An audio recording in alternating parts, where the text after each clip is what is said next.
Hey guys, good morning. हम लोग आज चालू करेंगे CFNL का लॉ। आपको लॉ सब्जेक्ट का नाम मालूम है? क्या नाम है इसका?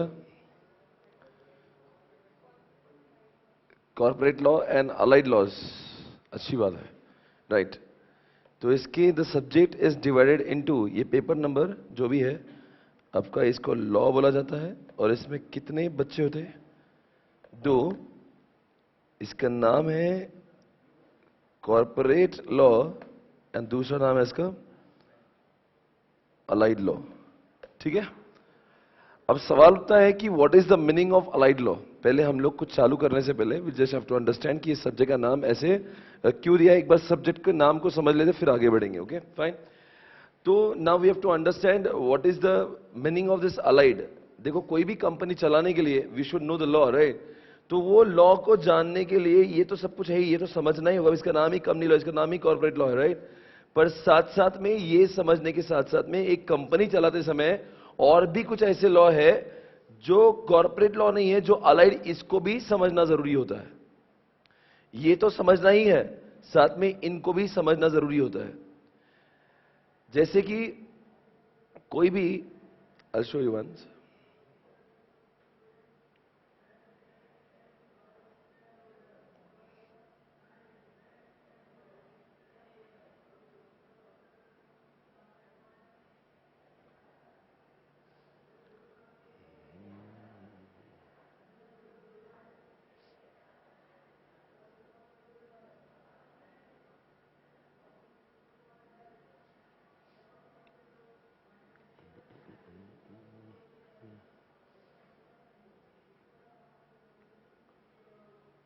एक बार देखना इसमें कौन से चैप्टर्स आते हैं। ये कॉर्पोरेट लॉ है और एक अलाइड लॉज है। एक बार चेक करना, कॉर्पोरेट लॉ में ये लॉ तो आपको जानना जरूरी है, इसके बगैर तो कंपनी को आप रन नहीं कर सकते। इसका नाम है डायरेक्टर्स है, अकाउंट्स एंड ऑडिट है, डिक्लेरेशन ऑफ डिविडेंड है, प्रोड्यूसर कंपनी, वाइंडिंग अप, ये सब लॉ तो आपको जानना जरूरी ही है। बट अगर आप इस लॉ को देखते हो तो इस law is what divided into 2 parts. कुछ लॉ अभी भी आपको ऐसे एप्लीकेबल है जो 1956 के हैं। वैसे अभी क्या बोलते हैं हम लोग, क्या पढ़ रहे हैं? कंपनीज लॉ कौन सा पढ़ रहे हैं? 2013 पढ़ रहे हैं।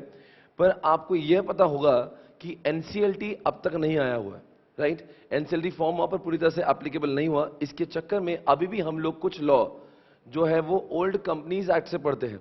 तो इस पूरे इसमें 3 ऐसी चीजें हैं जो हम लोग 1956 की पढ़ते हैं, जो 2013 की नहीं है। तो मतलब जब भी आप ये सब्जेक्ट पढ़ रहे हो तो समझ लेना 2 एक्ट पढ़ रहे हो, एक 1956 भी पढ़ते हो और एक 2000। अभी तक पूरी तरह से 2013 कंप्लीटली आया नहीं है। अभी तक क्या चल रहा है? 1956 भी चल रहा है और 2000। तो इसलिए अगर मैं इसको बात करूंगा तो इसमें 2 टाइप की चीजें, एक 1956 भी है और एक 2013 भी है। This thing is divided into what? 2 parts, एक 1956 एक 2013। ये तो हम लोग समझ ही लेंगे, उसमें क्या है। पर ये सब कोई भी कंपनी जब फॉर्म होती है तो इन लॉ के साथ साथ में उसको कुछ ऐसे भी लॉ को जानना जरूरी है जो कॉर्पोरेट लॉ का पार्ट नहीं है, पर वो कंपनी चलाने के लिए आपको जरूरी होता है। जैसे कि यहां पे आपको दिख रहा होगा स्क्रीन पे, जैसे कि फीमा है, कंपटीशन एक्ट है, सिकरा है, सेबी है। आप सभी जानते हो, फॉर एग्जांपल कोई भी कंपनी जब लिस्ट होती है तो every listed company is required to follow the regulations of what SEBI also. आपको सभी को पता है, जो कंपनी लॉ जब कोई लिस्टेड हो जाती है तो उसको 2 चीजों को फॉलो करना पड़ता है। एक तो कंपनी लॉ को फॉलो करना पड़ता है, साथ साथ में उसको सेबी गाइडलाइंस को फॉलो करना पड़ता है। तो इसीलिए अगर मान लीजिए मैं रिलायंस इंडस्ट्री लिमिटेड की बात कर रहा हूं तो उनको नॉलेज जो है कंपनी लॉ का भी उतना ही होना चाहिए और साथ साथ में सेबी का भी उतना ही होना चाहिए। इसलिए जब हम लोग कॉर्पोरेट लॉ पढ़ते हैं तो साथ साथ में सेबी को भी समझते हैं। कोई कंपनी जिसका फॉरेन ट्रांजैक्शन होता है, जहां पे जो फॉरेन करेंसी में डील करता है, तो उनको फेमा के बारे में भी जानकारी होना जरूरी है। अब जो कंपनी जैसे Reliance, for example you take an example of, अगर मैं कोक की बात करूंगा, कोक और पेप्सी की बात कर लूंगा, या मैकडी या केएफसी की बात कर लूंगा, तो ये सारे कंपनीज में कंपटीशन जरूर है। तो they need to understand about what competition at, की कंपटीशन किस हद तक हम लोग कर सकते हैं। तो मुझे कहने का इतना ही मतलब, ये सब्जेक्ट का नाम ऐसे ही कुछ नहीं है। अलाइड का मतलब होता है कोई भी कंपनी चलाने के लिए आपको कॉर्पोरेट लॉ का जितना नॉलेज होना जरूरी है, साथ साथ में उसके इन सब का भी नॉलेज होना जरूरी है। पर अब हमारे सिलेबस की बात करेंगे। अलाइड लॉ में पहले सिर्फ 4 ही एक्ट हुआ करते थे जिसमें एक आपको दिख रहा होगा सेबी, एक फेमा, एक कंपटीशन और एक दिख रहा होगा सिकरा। ये चार ही चीजें पहले हुआ करती थी, पर हाल ही में आईसीआई ने कहा कि आपको कुछ ऐसी चीजों का भी नॉलेज होना चाहिए जिसमें लिखा है banking act, insurance act, IRDA, SARFAESI और पामला, जिसको हम बोलते हैं प्रिवेंशन ऑफ मनी लॉन्ड्रिंग। इन सब चीजों का भी नॉलेज होना चाहिए। पर इन सब 5 चैप्टर्स के आगे उन्होंने नाम दिया है ओवरव्यू।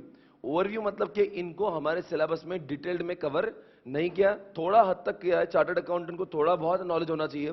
एक इंसान सीए के प्रैक्टिस करते समय उसको इन सब चीजों के बारे में, सपोज वो बैंकिंग कंपनी का ऑडिट कर रहा है और इंश्योरेंस का ऑडिट कर रहा है, तो उसको थोड़ा बहुत बैंकिंग इंश्योरेंस का भी नॉलेज होना चाहिए और सरफाईसी का नॉलेज होना चाहिए। इसलिए ये जो चैप्टर्स आपको दिख रहे हैं, ये banking act, insurance, IRDA, SARFAESI और PML, that is what prevention of money laundering act. ये जो एक्ट है वो सबका सिर्फ हमारे सिलेबस में ओवरव्यू दिया है, उसका डिटेल में हमारे सिलेबस में ज्ञान नहीं दिया हुआ। तो ये जो ऊपर वाली चीजें हैं वो चारों डिटेल्ड में है और ये जो चीजें हैं वो यहां पे ओवरव्यू के फॉर्म में दिया है। और इंटरप्रिटेशन ऑफ स्टैट्यूट तो आप कोई भी लॉ में पढ़ ही सकते हो, दो इट इज डायरेक्ट टैक्स और इनडायरेक्ट टैक्सेस, आपको समझना चाहिए कि लॉ को इंटरप्रीट कैसे करते हैं। इसलिए सीए फाइनल वाले बच्चों को ये एडिशनली सिखाया था कि लॉ को इंटरप्रीट करने के नियम क्या होते हैं। इसलिए एक एक्ट इंट्रोड्यूस हुआ जिसका नाम है interpretation of what, statutes. Everybody getting? ये तो सिर्फ सिलेबस के नाम के बारे में बता रहा हूं। आप देख सकते हैं कॉर्पोरेट लॉ का वेटेज जो है वो 80 मार्क के करीब करीब है और जो अलाइड लॉ का वेटेज है वो 40 मार्क का है। फिर आप कहोगे सर सब्जेक्ट क्या 120 मार्क के लिए था? आप सभी जानते हो सब्जेक्ट तो 100 मार्क का ही है, पर आपको ऑप्शनल क्वेश्चन मिलते हैं, उसी के साथ में द नंबर बिकम्स व्हाट 120। अक्सर मैं देखता हूं लोग जो है वो कॉर्पोरेट लॉ को ही ज्यादा कॉन्सेंट्रेट करते हैं, कहते हैं उसी से ही हम लोग पास होंगे। पर ट्राई टू अंडरस्टैंड, आईसीआई अलाइड लॉ का सेक्शन अलग पेपर में, कॉर्पोरेट लॉ का सेक्शन अलग पेपर में ऐसा नहीं पूछ सकती है। वो क्या करते हैं, ए और बी जो होते हैं वो कॉर्पोरेट से पूछते हैं और सी वाला क्वेश्चन होता है वो अलाइड से पूछ सकते हैं। अब सोचिए पूरे क्वेश्चन के हर सी को अगर आपने जवाब दिया ही नहीं तो वो इंसान जो पेपर चेक कर रहा है वो समझ जाएगा आपने फोकस अलाइड लॉ पे किया नहीं था and you have not studied allied law at all. तो फिर इस तरह से आपकी मार्किंग जो है वो बिल्कुल जीरो पे जाएगी, because that person will understand कि आपने सेलेक्टिव पढ़ाई की है, इसलिए आपको कॉर्पोरेट लॉ में भी आपको मार्क्स नहीं मिलेंगे। इसलिए जितना फोकस कॉर्पोरेट लॉ पे कर रहे हैं, वेटेज वाइज आपको लगता होगा ना अलाइड लॉ का हर चैप्टर 4-4, देखो ना कोई भी चैप्टर का वेटेज सिवाय सीबी के 4 मार्क के ऊपर का नहीं है। 4-4-4, ये तो 4 एक्ट मिला के 12 मार्क्स का वेटेज है। तो ट्राई टू अंडरस्टैंड, वैसे वेटेज में बहुत हल्का है इसलिए आम जनता उसके ऊपर फोकस नहीं करती, पर मेरा मानना है वो कंपटीशन में एज दिलाने वाली बात है। अगर आपका कॉर्पोरेट के साथ में अलाइड लॉ अगर स्ट्रांग हो गया तो समझ जाना आपको एग्जामिशन लाने से कोई नहीं रोक सकता। आज हमने क्लास लगाई है ना कि सिर्फ ये सब्जेक्ट को क्लास में खत्म करने के लिए, पर हमारा उद्देश्य यह है कि we should be able to score exemption in what this subject, because आपके ग्रुप 1 सब्जेक्ट में जो मुझे लगता है 2 थियोरेटिकल सब्जेक्ट है, जिसके कारण यह होता है कि प्रॉब्लम ये, अब 2 प्रैक्टिकल है और 2 थियोरेटिकल है, अकाउंट्स, एसएफएम, ऑडिट और लॉ। हमारा प्रॉब्लम ग्रुप 1 में हमेशा ये होता है कि we are unable to get what 200 का स्कोर। अक्सर लोग अकाउंट्स में, एसएफएम में पास तो हो जाते हैं, पर उसके पास होने के बावजूद भी बच्चा is not able to score 200। हमारे पास कोई 2 ऐसे सब्जेक्ट होना चाहिए ग्रुप 1 में, या एटलीस्ट एक होना चाहिए जहां पे you feel you are scoring what exemption. समझ आ रहा है? अनलेस एंड अनटिल आपको एक सब्जेक्ट में एग्जामिशन नहीं आता, आपका 200 का स्कोर हो ही नहीं पाता। वो बहुत खुश नसीब होता है कि सब सब्जेक्ट में 50-50 है। आप सभी जानते हो इस अटेम्प्ट में एसएफएम कितना डिफिकल्ट हुआ था। This attempt SFM was what very difficult paper. Her attempt में एक तो अकाउंट्स डिफिकल्ट आएगा, नहीं तो एसएफएम डिफिकल्ट आएगा। तो मान लो दोनों में से 40 आएंगे, तो कोई ना कोई एक सब्जेक्ट होना चाहिए, चाहे वो ऑडिट हो चाहे वो कॉर्पोरेट लॉ हो। अब थ्योरी में एग्जामिशन लाना प्रैक्टिकल से ज्यादा इजी क्यों है? बिकॉज प्रैक्टिकल सब्जेक्ट में कुछ भी नया आ सकता है जो हमने कभी देखा भी नहीं है। अकाउंट में कुछ भी क्वेश्चंस बनाएंगे, एसएफएम में कुछ भी क्वेश्चंस बनाएंगे जो किताबों में है भी या नहीं भी है, पर ऑडिट और लॉ में वही आएगा जो किताबों के अंदर लिखा हुआ। There will be nothing which is unpredictable in nature. जो भी है वो जो कॉर्पोरेट लॉ है वो उतना ही आएगा, उसके बाहर कुछ नहीं आएगा। उसी किताब में से आएगा, उसके बाहर कुछ नहीं आएगा। मुझे बताओ, जब किताबों के बाहर से कुछ आना नहीं है, जब सारी चीजें किताबों में से ही आना है, तो फिर why you can't score exemption? जब किताबें दी हुई है, द सिलेबस इज डिफाइंड, उसके बियॉन्ड कुछ नहीं आता। और आईसीआई का कॉर्पोरेट लॉ का जो सिलेबस है वो इतना स्ट्रक्चर्ड है, एक किताब दी है और साथ में प्रैक्टिस मैनुअल दिया हुआ, ठीक है ना। अब बताओ, उस किताब और प्रैक्टिस मैनुअल के बाहर में कुछ आता है ही नहीं, तो अगर सारी चीजें डिफाइंड है और फिर भी बच्चे को एग्जामिशन नहीं आ रहा है, मतलब ये आपके पढ़ाई करने के तरीकों का प्रॉब्लम है, या फिर आपको कॉर्पोरेट लॉ समझा नहीं है। तो मुझे ऐसा लगता है ऑडिट और लॉ में से लॉ में एग्जामिशन लाना हमेशा बेहतर है, क्योंकि ऑडिट में आप देखते हो कभी स्कोर ही नहीं बनता, क्योंकि ऑडिट कितना भी करो जनरल पेपर जैसा हो जाता है। आप इसको ऑडिट कैसे करोगे, there is no specific answer.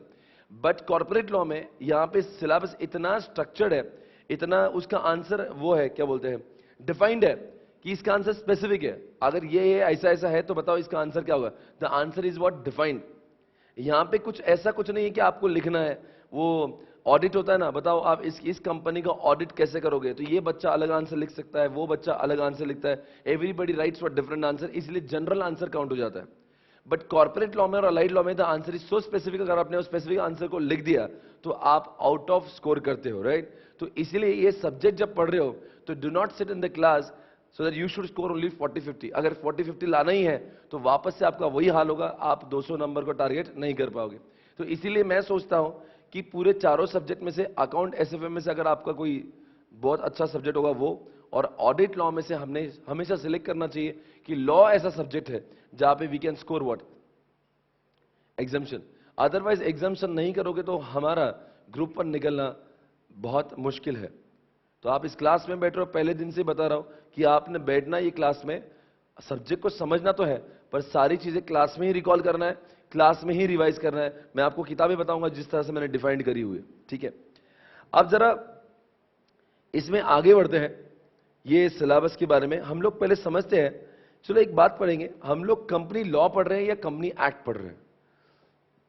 एक सवाल मेरा आपसे है कि हम लोग लॉ पढ़ रहे हैं या एक्ट पढ़ रहे हैं। दोनों तो एक ही होते हैं, दोनों में फर्क क्या होता है। मैं एक सवाल पूछ रहा हूं, हम लोग एक्ट पढ़ रहे हैं या फिर हम लोग लॉ पढ़ रहे हैं। एक्ट और लॉ, सर दोनों में क्या कोई फर्क होता है। जी हां, ये दोनों में फर्क है। मैं आपसे पूछूं क्या फर्क है, बताओ बच्चों। कभी आपने जिंदगी में कभी सुना है एक्ट और लॉ में कोई फर्क होता है। बिल्कुल सही जवाब दे रहे हो आप सर, लॉ बहुत बड़ी चीज होती है, एक्ट सिर्फ एक्ट होता है जिसको हम लोग बेयर एक्ट बोलते हैं। एक्ट के साथ में जब रूल्स पढ़ते हैं और एक्ट के साथ में बोलो हम लोग जब केस लॉस पढ़ते हैं, तो ये सारी चीजें मिलाकर वो लॉ बन जाती है। कोई भी बेयर एक्ट को समझना बहुत मुश्किल होता है। You can not understand bare act directly. Bare act के चीजों को समझने के लिए आप फॉर एग्जाम्पल बेयर एक्ट में लिखा होता है हर कंपनीज एक्ट में बोर्ड ऑफ डायरेक्टर की 4 मीटिंग होना चाहिए, पर 4 मीटिंग कितने अंतर में होना चाहिए, वो कब कब होना चाहिए, ये सारी चीजों का खुलासा एक्ट में नहीं होता है। उसको समझने के लिए आपको रूल्स पढ़ना होता है। समझ में आ रहा है। अब बोलते हैं कि प्रॉक्सी वोट नहीं कर सकता या प्रॉक्सी वोट कर सकता है, पर प्रॉक्सी कौन हो सकता है, प्रॉक्सी कौन नहीं होता, प्रॉक्सी किसको बोलकर अपॉइंट किया जा सकता है, इन सब चीजों को समझने के लिए आपको रूल्स पढ़ना होते हैं। इसीलिए कभी भी एक्ट को नहीं पढ़ा जाता। Law is always red with, बोलो ना, रूल्स। तो मतलब एक्ट तो वो होता है जो बेयर एक्ट, इसमें सिर्फ यही लिखा होता है कि क्या क्या है, पर इसको अगर आपको समझना है तो आपको रूल्स को भी पढ़ना होता है। इसलिए सीए फाइनल के सिलेबस में हमें सिर्फ एक्ट ही नहीं दिया हुआ है, हमें एक्ट भी दिए हुए हैं और साथ साथ में मैं आज जो चैप्टर कवर करने वाला हूं उसमें ऐसा लिखा हुआ है कि हमारी ऑर्गेनाइजेशन जब लॉसेस होती है, तो लॉसेस जब होती है तो पुराने प्रिजर्व जो हमारे ऑर्गेनाइजेशन के जो रिजर्व्स होते हैं, रिजर्व्स, उस रिजर्व से भी डिविडेंड दे सकती है। फिर सवाल ये उठता है कि डिविडेंड जब देना है तो पुराने सालों का रिजर्व भी यूज कर सकते हैं। ऐसा कहां पे लिखा हुआ है, एक्ट में लिखा हुआ है। पर रूल्स में लिखा है अगर आपको रिजर्व से पैसा देना है और रिजर्व से डिविडेंड देना है तो आपको 4 कंडीशंस को फॉलो करना पड़ेगा। नंबर 1 कंडीशन होती है कि पिछले 3 सालों का जो एवरेज डिविडेंड है उससे ज्यादा का डिविडेंड आप नहीं दे सकते हो।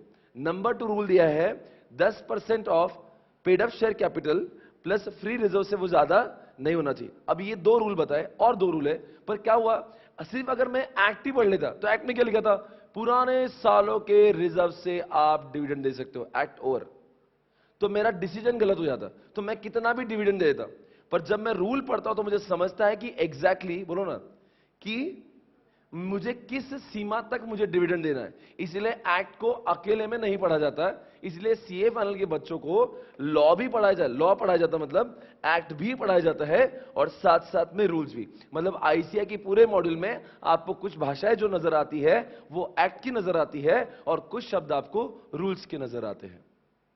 समझ आ रहा है? अब सवाल यह भी उठता है कि सर ये केस लॉ क्या होता है? अब बताओ केस लॉ को क्यों पढ़ना है? क्या case law is also the part of law? Yes. बताओ बच्चों केस लॉ दुनिया में आई क्यों है? ये केस लॉ को क्यों पढ़ना होता है? कभी कभी लॉ मेकर जिस ढंग से लॉ बनाता है और आम जनता जिस ढंग से उसको इंटरप्रीट करती है, उन दोनों में बहुत बड़ी तफावत हो जाती है। सी, जिस इंसान ने लॉ बनाया होगा उसका लॉ मेकर का इंटेंशन वाज डिफरेंट, आम जनता उसको इंटरप्रीट कुछ करती है अलग है। तो गवर्नमेंट इसीलिए उनको एक नोटिस भेजती है कि आपने कुछ गलत किया। अब गवर्नमेंट बोल रही कुछ और, आम जनता फॉलो कुछ कर रही है और दोनों के बीच में झगड़ा हो रहा है। अब बात किसकी आ चुकी है? इंटरप्रीट करने की। आम जनता बोलते हैं मेरे हिसाब से ये लाइन अगर लॉ की पढ़ते हो तो उसका मतलब ये होता है। सरकार बोलती है, मतलब सेंट्रल गवर्नमेंट बोलती है इसका मतलब तो ये होता है। इससे दोनों का झगड़ा सॉल्व करने के लिए अब क्या होता है, यहां पे कोर्ट आते हैं, कोर्ट ऑफ लॉ आते हैं जो उसका जजमेंट देते हैं, जिसको हम लोग जुडिशियरी बॉडी बोलते हैं। तो अगर उस लाइन का जो इंटरप्रिटेशन है उन्होंने कैसे कैसे किया हुआ है, क्या वो भी एक्ट का फॉर्म, वो भी क्या लॉ का फॉर्म होना चाहिए? हाँ, वो भी लॉ में आना चाहिए। बिकॉज जब कल चल के हम लोग लॉ पढ़ेंगे और सिर्फ एक्ट पढ़ने से कुछ नहीं होगा, उस एक्ट को, उस लाइन को सुप्रीम कोर्ट ने, उस चीज को कंपनी लॉ बोर्ड ने, उस चीज को हाई कोर्ट ने इंटरप्रीट किया था, इसको भी जानना लॉ में जरूरी होता है। इसलिए केस लॉ भी is also the part of what? Law. तो हम लोग इस समय क्या पढ़ रहे हैं? लॉ पढ़ रहे हैं, जिसमें एक्ट भी आएगा, रूल्स भी आएगा और पुराने सारे केस लॉज भी आएंगे। ये सब, जैसे कि अगर आप डायरेक्ट टैक्सेस भी पढ़ते हो तो डायरेक्ट टैक्स का एक्ट नहीं पढ़ा, डायरेक्ट टैक्स आपको लॉज पढ़ाया जाता है, इनडायरेक्ट टैक्स की भी आपको लॉ पढ़ाया जाता है। इसलिए वो कहते हैं कि लॉ इज इक्वल टू ये सब, और ये सब कुछ सीए फाइनल के सिलेबस में तीनों का एक साथ पैकेज पढ़ाया जाता है। आज मैं लॉ के सब्जेक्ट को चालू करने से पहले मैं आपको बेसिक कॉन्सेप्ट से रूबरू कराना चाहता हूं। मैं समझता हूं कि लॉ को समझना बहुत आसान हो सकता है अगर हमारे आज का ये 1 घंटे का डिस्कशन है ना, ये जो कैसे लॉ को पढ़ना है, लॉ होता क्या है, ये अगर ठीक से दिमाग में चले जाएगा ना तो फिर लॉ पढ़ने में आपको बहुत छोटी छोटी चीजें हैं पर कितना इंपैक्ट करती है। अब चलो और एक सवाल पूछते हैं, बताओ ये एक्ट फॉर्म कैसे होता है? एक्ट किसको बोला जाता है? पहले क्या बनता होगा? कभी आपने बिल सुना? बिल। तो एक सवाल पूछेंगे, अब आपकी बार यह सवाल है, बिल और एक्ट में क्या डिफरेंस हुआ है? बिल कब एक्ट बनता होगा? बिल पास करने के बाद में। तो सवाल उठता है ये बिल बनाता कौन है? पार्लियामेंट। बिल पार्लियामेंट पास करता है। आपने कभी सुना होगा कैबिनेट मिनिस्टर्स, और भारत सरकार की रचना में ऐसा है हर एक एरिया का अपना अलग अलग कैबिनेट होता है। जैसे फाइनेंस के कैबिनेट मिनिस्टर अरुण जेटली साहब है। अरुण जेटली साहब को लगता है कि कुछ बिल पास करना है तो अरुण जेटली क्या करते हैं, उस एरिया का पूरा बिल बनाते हैं। उस एरिया की कैबिनेट, उसकी भारत सरकार के जो रचना की हुए हैं, जो हमारा सेंट्रल गवर्नमेंट है उसमें बहुत सारे कैबिनेट है जो अलग अलग एरिया के बने हुए हैं। जैसे जेटली जी जो है फाइनेंस का काम करते हैं, तो फाइनेंस में कुछ भी करना तो फाइनेंस का बिल लाएंगे। कौन लाएंगे? जेटली जी। पहली बात तो कौन लाएगा? कैबिनेट। तो कैबिनेट क्या करता है? ये बिल लाता है, पर बिल लोगों को एप्लीकेबल नहीं होता। वो बिल जब तक एक्ट नहीं बनता वो आम जनता को एप्लीकेबल नहीं होता। अब बताओ ये बिल कौन पास करेगा, कहां पे जाएगा, क्या होता क्या है? अब बताओ ये बिल एक्ट में कब कन्वर्ट होता है? जब उसको प्रेसिडेंट अप्रूव देता है। ऐसे और कुछ बताएंगे? पहली बात तो वो पार्लियामेंट में आएगा। सर ये पार्लियामेंट क्या होता है? बोले साहब, बोल रहे नहीं। एक लोकसभा, ये लोकसभा राज्यसभा दोनों जब इसके ऊपर मोहर लगाते हैं तो वो बिल पास हुआ पार्लियामेंट में, ऐसा कहा जाता है। पर अभी भी वो एक्ट नहीं बना हुआ। जब इन दोनों की मोहर लगती है, साथ साथ में मोहर लगने के बाद अब वो प्रेसिडेंट, मतलब हमारे भारत के जो प्रेसिडेंट है जिनका नाम है, बोलो भाई, प्रणब मुखर्जी, जब उसके ऊपर मोहर लगाते हैं तब ये जाके एक्ट बन जाता है। तो पहले आया बिल लाया किसने? कैबिनेट ने लाया। उसने प्रस्ताव रखा कि मैं चाहता हूं ऐसा हो। जैसे जीएसटी का भी ऐसे ही हो रहा है। अभी जीएसटी कौन से फेज पे? उसका बिल बन चुका है, पर अभी तक लोकसभा राज्यसभा ने उसके ऊपर मोहर लगाई कि नहीं लगाई? अभी तक कुछ काम अटका हुआ है। अगर मान लीजिए लोकसभा राज्यसभा उसके ऊपर मोहर लगाती है और प्रेसिडेंट भी उसको हां कहता है, तब जाके कहेंगे जीएसटी का एक्ट जो है वो पूरी तरह से, बोलो ना, पास हो चुका है और वो एक्ट बन चुका है। पर सवाल उठता है, इस एक्ट को आम जनता को कैसे दिखाया जाता है? बिल्कुल सही कह रहे हो आप। ये एक्ट जो है अभी भी जनता के सामने नहीं, जनता doesn't know anything about it. आम जनता को पता ही नहीं एक्ट क्या होता है। फिर क्या करते हैं मालूम है? इसने, आपने कभी सुना होगा, have you ever heard about official gazette? अरे बोल रहे नहीं आप। आपने ऑफिशियल गैजेट कभी सुना है? ऑफिशियल गैजेट, तो क्या करते हैं मालूम क्या? इस एक्ट को अब की बार ऑफिशियल गैजेट में उसको लाया जाता है ताकि उसको आम जनता के सामने रखा जाए।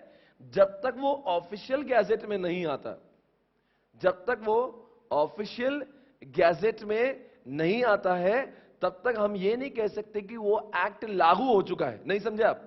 एक्ट आना और एक्ट का लागू होना दोनों में फर्क है। नहीं नहीं, आपको एक्ट लागू तब होगा जब वो आम जनता को पता है कि एक्ट।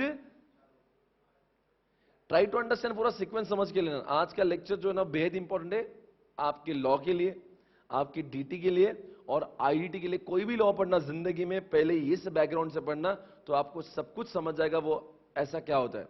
तो इसके बाद में इन सब बेसिक चीजों में आपको उलझने नहीं होंगे। This the basic things which I think every student must know, और दैट टू सीए फाइनल में आने के बाद में आपको ये पूरी रचना पता होना चाहिए। अच्छा एग्जैक्टली होता क्या है? एक बार फिर से दोहराते हैं हम लोग। क्या होता है सबसे पहले? चलो बोलो, आपको बोलना है, कम ऑन एवरीबॉडी।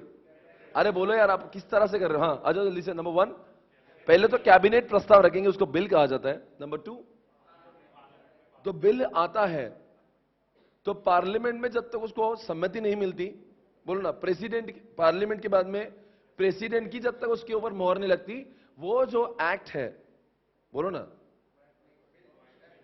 वो एक्ट नहीं बनता। मतलब bill can not be converted into the act unless what, बोलो ना, लोकसभा, राज्यसभा और प्रेसिडेंट उसके ऊपर मोहर, फिर वो अगर इनकी मोहर लगने के बाद में वो बन जाता है एक्ट। समझ में आया?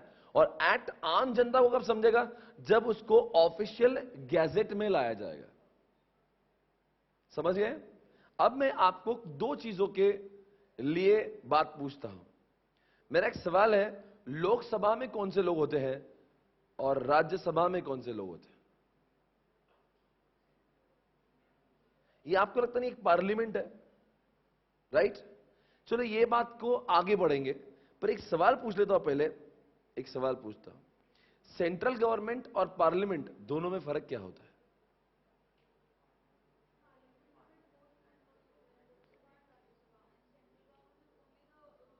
बिल्कुल सही कह रही हो आप, इसको बंद करना। सेंट्रल गवर्नमेंट की बात करेंगे तो सेंट्रल गवर्नमेंट मतलब मोदी सरकार, मतलब रूलिंग पार्टी, मतलब भाजपा। समझ में आ रहा है? सेंट्रल गवर्नमेंट में एक ही इंसान है जो मोदी जी है। वो बोलेंगे हां तो हां, मतलब उनकी पार्टी हां बोलेगी तो हां। वहां पे राहुल नहीं है, वहां पे लालू जी नहीं है, वहां पे कोई भी ये हौले लोग कोई भी नहीं है, ना केजरीवाल है, वहां पे कोई भी नहीं। ट्राई टू अंडरस्टैंड, ये लोग का दूसरे पार्टी का वहां पे कुछ है ही नहीं। इसीलिए सेंट्रल गवर्नमेंट वो है। और पार्लियामेंट में आपको रूलिंग पार्टी भी दिखती है और जो अपोजिशन के लोग हैं, जिनके एमपी मतलब खासदार लोग, जिनके चुनाव में जीतकर आए हुए हैं पर उनकी सत्ता बनी नहीं, ऐसे लोग भी वहां हैं।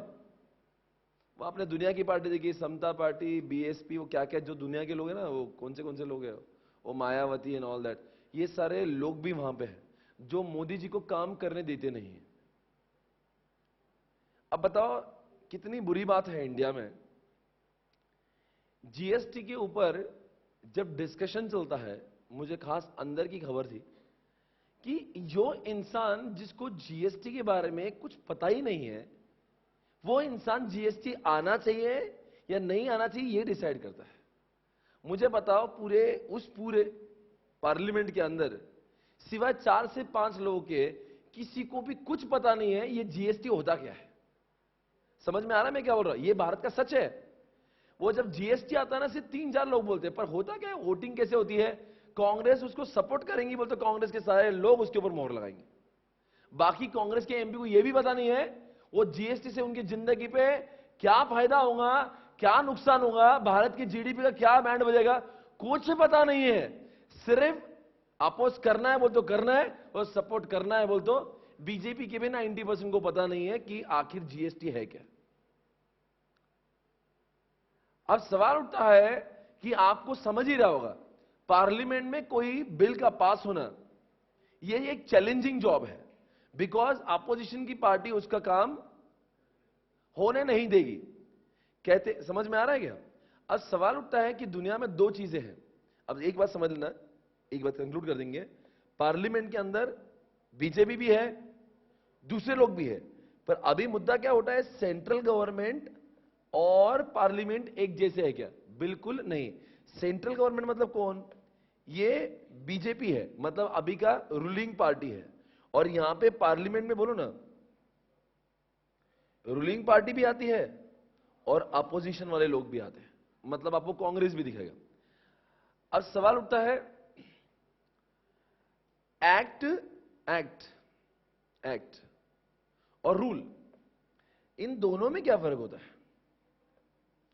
अगर मैं आपसे पूछूंगा बच्चों, ये एक्ट और रूल में क्या फर्क होता है, चलो ऐसा एक सवाल पूछ लेता हूं, एक्ट को अमेंड करने के लिए कौन चाहिए और रूल्स को अमेंड करने के लिए कौन अधिकार रखता है? रूल को अमेंडमेंट करना किसका अधिकार है?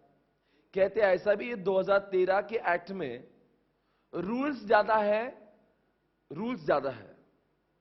और जो सेक्शंस है वो बहुत कम है। आपको अगर मैं पूछूंगा एक्ट बोले तो क्या होता है? Act is equal two sections plus clause sub clause. ये मैं किसकी बात कर रहा हूं? एक्ट की। फिर बताओ, इनमें से किसी को भी अमेंड करना है, कुछ चेंज करना है, तो आपको परमिशन लगती है पार्लियामेंट की।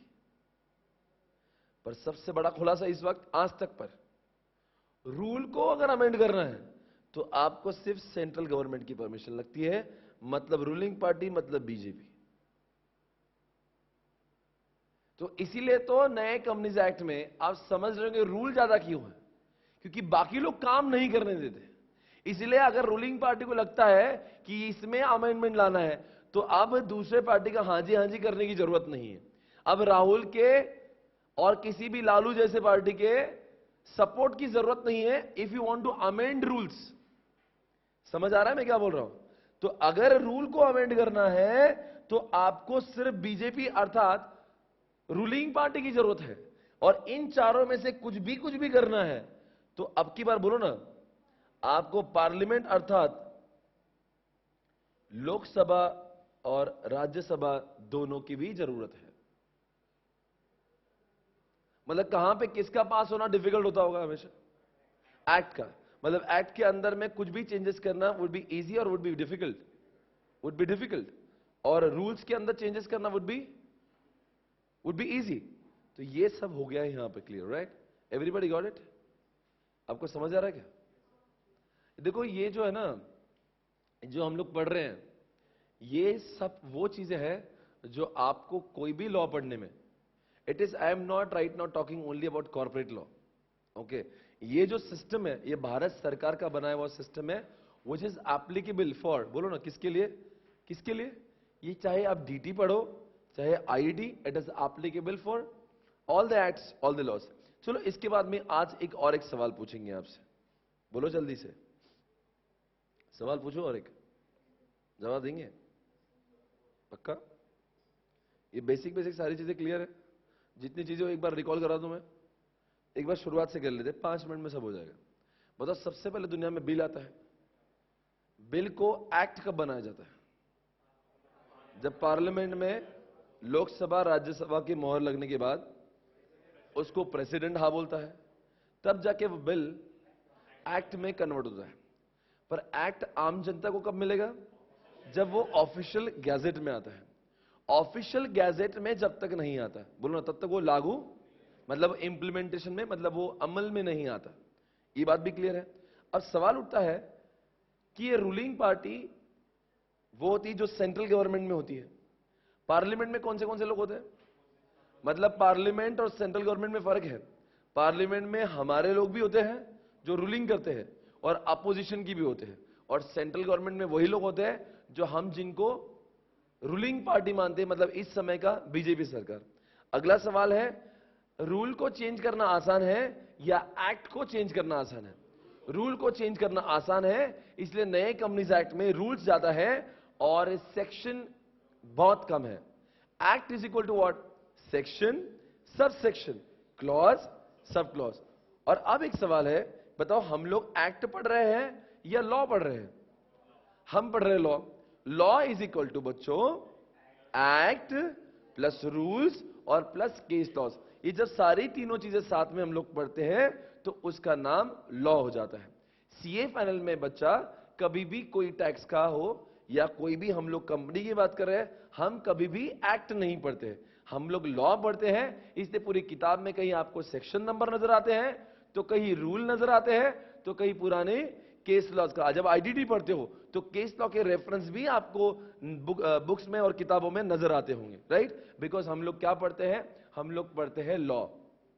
अगर मैं सिर्फ एक्ट की बात करूंगा ना बेटा, तो एक्ट को, बेर एक्ट को पढ़ना, इसको हम लोग मुश्किल ही नहीं समझते हैं, नामुमकिन समझते हैं, जब तक हम उसके रूल्स और उसके केस लॉज को समझ नहीं लेते।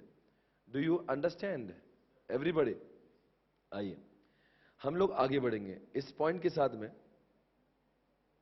ये आपका बेर एक्ट है जिसको मैं आपको दिखाना चाहूंगा। दिस इज द बेर एक्ट, दिस इज द बेर एक्ट। बेर एक्ट ये रहा आपके सामने, बेर एक्ट।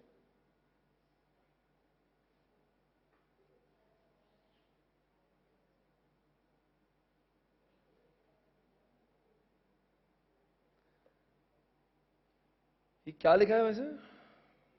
भारत का मतलब क्या? अच्छा, ये सब क्या लिखा है यहां पे? ये इस तरह से कंपनीज एक्ट 2013, ये बेर एक्ट आपके सामने है। इसको बेर एक्ट क्यों कहते हैं? इसमें वही चीजें हैं, बोलो ना, इसमें रूल्स है क्या? नहीं है। इसमें केस लॉज है। ये पूरा प्योर हार्डकोर बेर एक्ट है जो कभी भी हम लोग सिर्फ अकेले में नहीं पढ़ सकते। आगे, अब दूसरी बात, इसमें मुझे कुछ और भी बताना है।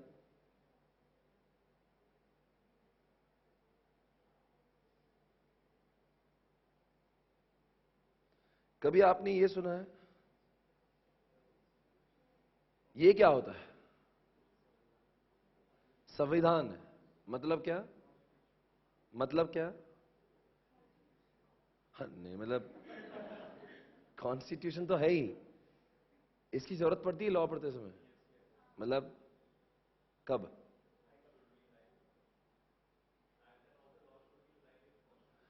मतलब आपके जितने भी एक्ट बनते हैं, जितने भी लॉ लॉ बनते हैं, कानून बनते हैं, वो इसको मद्देनजर रखते हुए बनते हैं। It should be in tune, it should B aligned with constitution. मतलब कॉन्स्टिट्यूशन में जो चीजें लिखी हुई हैं वो उसको छोड़कर लॉ को इंटरप्रिटेशन नहीं कर सकते। तो इसलिए जो हमारे जो लॉ, जो जुडिशरी बॉडीज होती है, वो जब भी किसी चीज को इंटरप्रीट करती है ना, तो सोचते हैं कि वो के से तालमेल खाते हुए उसका इंटरप्रिटेशन बना हो। इसलिए जब भी इंटरप्रीट किया जाता है या जब भी लॉ बनता है, वो इसको ध्यान में रखते हुए बना जाता है। तो ये मतलब बड़े पापा है, मतलब इनका सोचना अनिवार्य है। यह है, ये सबसे इसकी इसकी जो इज्जत है वो, it has got the prime importance, utmost importance. इसको छोड़कर कोई लॉ नहीं बन सकता। आपको मालूम है 3 लोग लॉ बनाने में काम करते हैं, कभी सुना है? बताओ कौन से लोग? एक जो लॉ बनाते हैं, एक जो होते हैं जो लॉ को एग्जीक्यूट करते हैं, और एक होता है जो जुडिशियरी बॉडी होती है। आप मुझे बताओगे भारत में लॉ कौन बनाता है, एग्जीक्यूट कौन करता है, और जुडिशियरी बॉडी का रोल क्या है? अब मैं वापस से सवाल पूछूंगा, कंपनी लॉ के पॉइंट ऑफ व्यू से लॉ बनाता कौन है? उसको हम लोग लेजिस्लेटिव कहते हैं, एग्जीक्यूटिव्स और जुडिशियरी बॉडी। बताओ भारत सरकार कंपनीज एक्ट के तहत लॉ कौन बनाता है? लॉ मेकर कौन होता है? अरे लॉ मेकर बोलो ना कौन है? अरे लॉ बनाती कौन है? कंपनी लॉ बनाया किसने? मतलब पार्लियामेंट बनाती होगी इसको। अरे यार, who is the law maker? Parliament है। अब सवाल उठता है, पार्लियामेंट ने लॉ बनाया, एग्जीक्यूट कौन करते हैं? सोचो, कंपनी लॉ को एग्जीक्यूट किसने करवाया होगा? अरे लॉ में तो दुनिया लिखी है, पर लोगों ने कैसे उसको एग्जीक्यूट कराना चाहिए वो कौन करता है? कौन वो करवा के लेता है? Who is there to execute? Central government.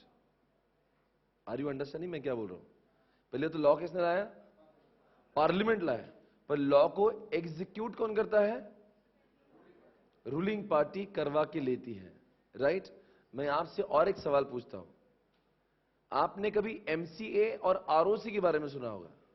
अब सवाल उठता है, एमसीए आरओसी ने लॉ बनाया, लॉ को एग्जीक्यूट करवाया? सोच के जवाब दीजिए। एमसीए और आरओसी जो है ना, वो लॉ बनाने का अधिकार नहीं रखते। लॉ बनाने वाले लोग पार्लियामेंट के होते हैं, पर उसको लॉ आने के बाद में who is there to implement and execute law? MCA oblique ROC. समझ आ रहा है? आम जनता तक वो बातें कैसी पहुंचती हैं? फॉर एग्जाम्पल, कंपनीज एक्ट में लिखा है कि आपको ये डॉक्यूमेंट गवर्नमेंट को सबमिट करना है, तो गवर्नमेंट मतलब आप मोदी जी को जाके दे के आओगे? बोला कि every company is required to file this document to central government. तो what is the meaning of central government? पूरे कंपनीज एक्ट में अगर कहते हैं central government, it should be filed with central government, मतलब क्या? सेंट्रल गवर्नमेंट का मतलब क्या होता है? मतलब आप मोदी जी को जाके दे के आओगे और जेटली को ले लो? आपको क्या लगता है ये लोग वो काम करेंगे? इन्होंने अपना काम कम करने के लिए उन्होंने ये काम डेलीगेट किया है आरओसी को और एमसीए को।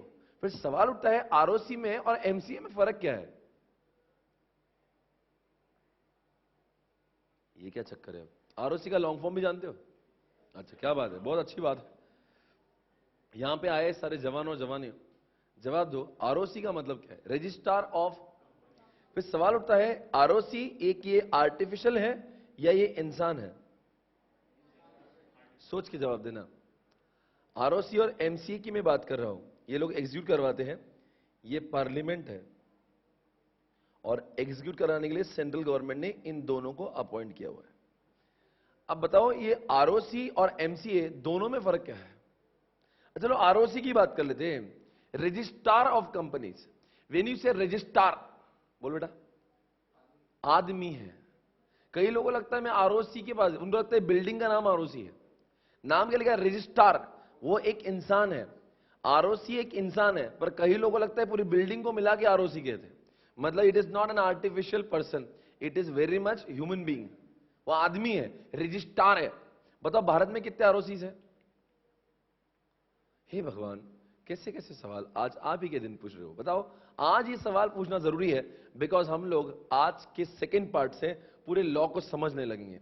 जब तक मैं ये देखता हूं, हमेशा बच्चा डायरेक्टली लॉ को पढ़ता है, मुझे पता लॉ पढ़ लेंगे भाई, मैं आपको सब समझा दूंगा। पूरे लॉ पढ़ते समय आपको एक भी डाउट नहीं रहेगा, मैं बैठा हूं।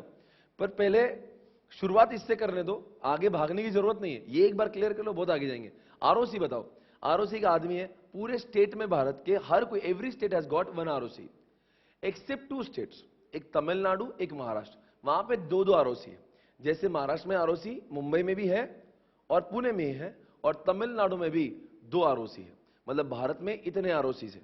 बताओ आरओसी, फॉर एग्जाम्पल, जैसे पूना में आर डेक्कन जो है ना, ये डेक्कन पे, वहां पे उसके सामने का आरओसी है, तो वहां पे एक आरओसी है। महाराष्ट्र में दो है, क्योंकि महाराष्ट्र में नंबर ऑफ कंपनीज बाकी स्टेट्स के मुताबिक कई गुना ज्यादा है, इसलिए भारत में, महाराष्ट्र में दो दो आरओसी है। अब आप क्या करते हो, कभी भी कोई कंपनी फॉर्मेशन करना है तो आप बोलते हैं डॉक्यूमेंट देना है, ये डॉक्यूमेंट। तो एक आरओसी के ऊपर लोड बहुत आ रहा था, इसलिए यहां पे दो है। अब सवाल उठता है आगे, ये एमसीए क्या होता है? जितना फर्क मम्मी और पापा में होता है, उतना ही फर्क आरओसी और एमसीए में होता है। मिनिस्ट्री ऑफ कॉर्पोरेट अफेयर्स, यहां पे बहुत सारे लोग होते हैं, पर इसको चलाने के लिए एक डायरेक्टर लगता है। समझ में आ रहा है? मुझे आप कुछ बोलना है। भारत में एमसीए कितने हैं? 7। कितने एमसीए हैं सर? ये कौन सी खबर है? भारत को 7 पार्ट में डिवाइड किया, 7 रीजनल जोन में 7 एमसीए बैठे हुए, और आरओसी हर किसी स्टेट में है। मुझे अब और भी बोलना है। होता क्या है कि मैं अगर आरओसी को कहता हूं कि आरओसी को उन्हें एक मम्मी जैसा काम करती है और एमसीए पापा जैसा काम करते, फिर आप बोलेंगे दोनों में फर्क क्या है? बताओ, मम्मी और पापा में फर्क क्या होता है? मम्मी के पास में हम लोग कुछ भी बात बोल सकते हैं, पापा के पास हम लोग सिर्फ सेलेक्टिव चीजों के लिए जाते हैं।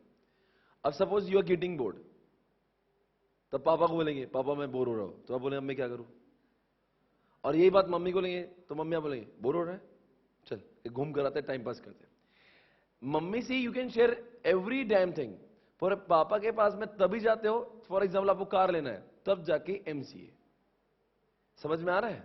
मतलब हर छोटी से छोटी फाइलिंग के लिए आप एमसीए के पास नहीं जाओगे। आप बोलेंगे होता ना, एक डायरेक्टर को अपॉइंट करने के बाद में कंपनी ने 30 दिन के अंदर उसकी खबर सेंट्रल गवर्नमेंट को देना चाहिए। अरे सेंट्रल गवर्नमेंट मतलब एमसीए को नहीं जानेगा? ऐसे चिल्लर कामों के लिए, छोटी छोटी चीजों के लिए you interact with what? ROC. पर जब कोई बड़ा अप्रूवल लेना है, मर्जर्स हो, एक्विजिशन हो, मतलब ऐसा कोई आपको अर्जेंट बड़ा कोई काम करना है and you need big approval, in that case हम लोग फाइलिंग जरूर आरओसी को करते हैं, पर आरओसी उसके केस में क्या करता है? बोलती है बेटा, अभी बेटा क्या बोलेगा? मम्मी मम्मी मुझे कार चाहिए। तो मम्मी क्या बोलती है? मैं पापा से पूछ के बोलती हूं। समझ में आ रहा है? तो जब भी बड़ा काम होता है हम लोग इंटरेक्शन आरओसी से ही करते हैं, बट इन दैट केस बोलो ना, ROC is in consultation with MCA, gives the approval. अब आम जनता को क्या लगता है दोनों में फर्क है? जब हम लोग आरओसी फाइलिंग करते हैं ना, एक्चुअल में एमसीए के वेबसाइट पे ही करते हैं। अरे बोलो ना, एमसीए 21 नाम की वेबसाइट पता है आपको? बराबर है, फाइलिंग वहीं करते हैं हम लोग। फिर सवाल उठता है दोनों में फर्क है। देखो भाई, हमारे लिए जो पॉइंट ऑफ कांटेक्ट जो है, बोलो ना कौन है? तो हर कोई छोटी से छोटी काम हम लोग आरओसी के द्वारा कर लेते हैं। भाई एमसीए कभी पिक्चर में आता नहीं, तो समझ लेना जब भी आरओसी के पास में आज ऐसा कोई बड़ा काम जा रहा होगा, बोलो आगे, वो आरओसी किसकी मदद से उसको सॉल्व करता है? एमसीए के। तो अब जैसे कि बड़े बड़े सिटीज में एमसीए, सारे मेट्रो सिटीज में एमसीए बैठा हुआ है, कुछ और जगह पर भी है, तो उसको 7 पार्ट में डिवाइड किया हुआ, 7 रीजनल जोन्स में। समझ आ रहा है? ये इसको बोलते हैं आरओसी एंड एमसीए। अब बताओ, लॉ इन्होंने बनाया, एग्जीक्यूट इन्होंने किया। अब सवाल उठता है ये भी, अगर मैं सेबी पढ़ता हूं तो सेबी में, सेबी एक्ट में ऐसा लिखा होता है डेटा शुड बी फाइल्ड और you should take prior permission of central government. ऐसा कौन से एक्ट में लिखा हुआ है? सेबी में। तो in that case SEBI act में सेंट्रल गवर्नमेंट की परमिशन लेना चाहिए। मतलब किसकी लेना चाहिए? सेबी की। सेबी, वापस से कहता हूं, सेबी एक्ट में जब कहते हैं यू शुड टेक परमिशन और यू शुड, जब भी सेंट्रल गवर्नमेंट ऐसा नाम है, मैं एग्जाम्पल लिखता हूं पे, जब फॉर एग्जाम्पल मैं सेबी एक्ट में जब नाम देखता हूं सेंट्रल गवर्नमेंट, और जब नंबर 2 में कौन सा है, मैं कंपनी लॉ में जब देखता हूं सेंट्रल गवर्नमेंट, तो समझ जाना यहां पे वो एमसीए और आरओसी आता है और यहां पे वो सेबी आता है। अरे ये सेंट्रल गवर्नमेंट ने अपना काम कम करने के लिए, बोलो ना, कंपनी लॉ में एमसीए को लाया, और सेंट्रल गवर्नमेंट ने अपना काम करने के लिए सेबी एक्ट में सेबी को लाया ना। सेबी बॉडी है ये, यही तो वो लोग हैं। मैंने अभी एग्जांपल क्यों दिया सेबी? तो सेबी भी कौन है? एग्जीक्यूट करवा रहा है ना भाई। सर सेबी किसको एप्लीकेबल होता है? सेबी सिर्फ उन्हीं कंपनीज को एप्लीकेबल होता है। देखो कंपनी के भी 2 पार्ट होते हैं, बताओ कौन से? एक होता है इसमें एक, और एक कहती है। अब बताओ सीबी किसको लगता होगा? जल्दी से बताओ, क्या उसका लॉन्ग फॉर्म क्या है? Security exchange board of. मतलब इसके संबंध किससे होंगे? मतलब पब्लिक में लिस्टेड है अनलिस्टेड? तो मतलब यहां पे ही उसके संबंध आते हैं। मतलब जितने भी कंपनीज है, रिलायंस है, टाटा है, जो लिस्ट हो जाती है, एसपीसी भी कुछ दिनों बाद लिस्ट होगी। तो फिर क्या होगा उस समय? मुझे सिर्फ कंपनी लॉ के रूल्स फॉलो नहीं करना पड़ेंगे, तो उस समय मुझे कंपनी लॉ के भी रूल्स फॉलो करना पड़ेंगे, and I have to follow the rules of what? SEBI also. तो इसलिए तो कंपनीज वालों को वो कितनी मचमच होती है, मतलब उनको ये भी समझना पड़ता है, वो भी कभी कभी दोनों को भी समझना जरूरी हो जाता है। समझ में आ रहा है? तो ये अब मैं ये क्यों बताया आपको कि जब आप बताओ इसकी एग्जीक्यूटिव बॉडी कौन है, मतलब कि कंपनी लॉ में अगर सेंट्रल गवर्नमेंट ऐसा नाम आएगा तो समझना वो आरओसी एमसी की बात कर रहे हैं, और अगर वो सेबी में ऐसा बोला सेंट्रल गवर्नमेंट, तो वो सेबी बॉडी आएंगे। फिर सवाल उठता है, लॉ ये बनाते हैं, लॉ ये एग्जीक्यूट करते हैं, लॉ ये बनाते हैं, ये एग्जीक्यूट करते हैं, लॉ ये बनाते हैं, ये एग्जीक्यूट करते हैं, तो फिर जुडिशरी की जरूरत क्या होती है?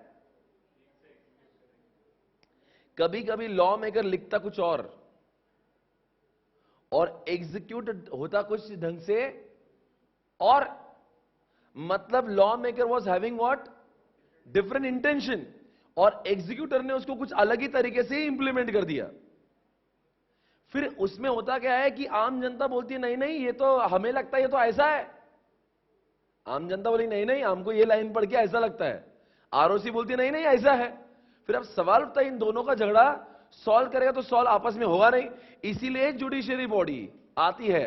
अब यहां पे हाई कोर्ट नहीं आता है, यहां पे आता है जिसका नाम है CLB, कंपनी लॉ बोर्ड, जो 1956 एक्ट के हिसाब से बना है और आज भी काम कर रहा है।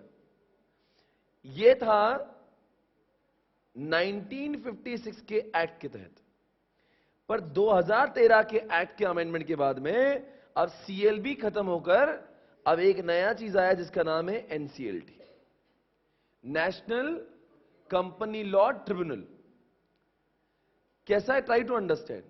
फिर आप बोलेंगे सर भारत की जो एग्जिस्टिंग कोर्ट है उसका ये इस्तेमाल क्यों नहीं करते हैं?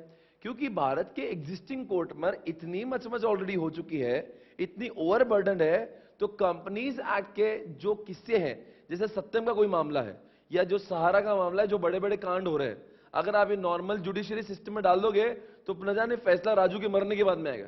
Try to understand. और अभी ये जो कौन है अपना सुब्रत राय, वो अभी भी अंदर नहीं जाता, और माल्या के साथ में कुछ नहीं होता। Try to understand. एज आपको लगता है there should be some fast track court जो सिर्फ कंपनी लॉ के केसेस में ही डील करता होगा, तो इसीलिए CLB को लाया गया जो सिर्फ कंपनी लॉ के केसेस को, ये भी इसकी पावर भी ट्रिब्यूनल जैसी है, पर ये सिर्फ कौन से केसेस में डील करता है? कंपनीज के, तो इसलिए CLB है। पर CLB में और सुधारना करने के लिए नए कंपनीज एक्ट में नेशनल कंपनी लॉ बोर्ड का इंट्रोडक्शन किया है। पर अब इसके बाद में इसमें और भी चीजें, national company law appellate tribunal, मतलब जो लोग इससे खुश नहीं होंगे वो NCLAT में जाएंगे।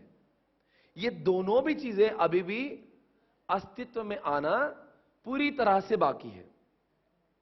इसी के चलते अभी भी हमारे कंपनीज एक्ट में बहुत सारे सेक्शन हमें पढ़ने को नहीं है। बहुत अच्छी बात है आपके लिए कि NCLT दुनिया में नहीं है। अगर NCLT जिस दिन दुनिया में आ जाएगा ना, तो आपकी जिंदगी में 3 नए चैप्टर आ जाएंगे। फिर उस समय ये होगा हम लोग पूरा के पूरा एक्ट 2013 का ही पढ़ेंगे। नहीं समझे?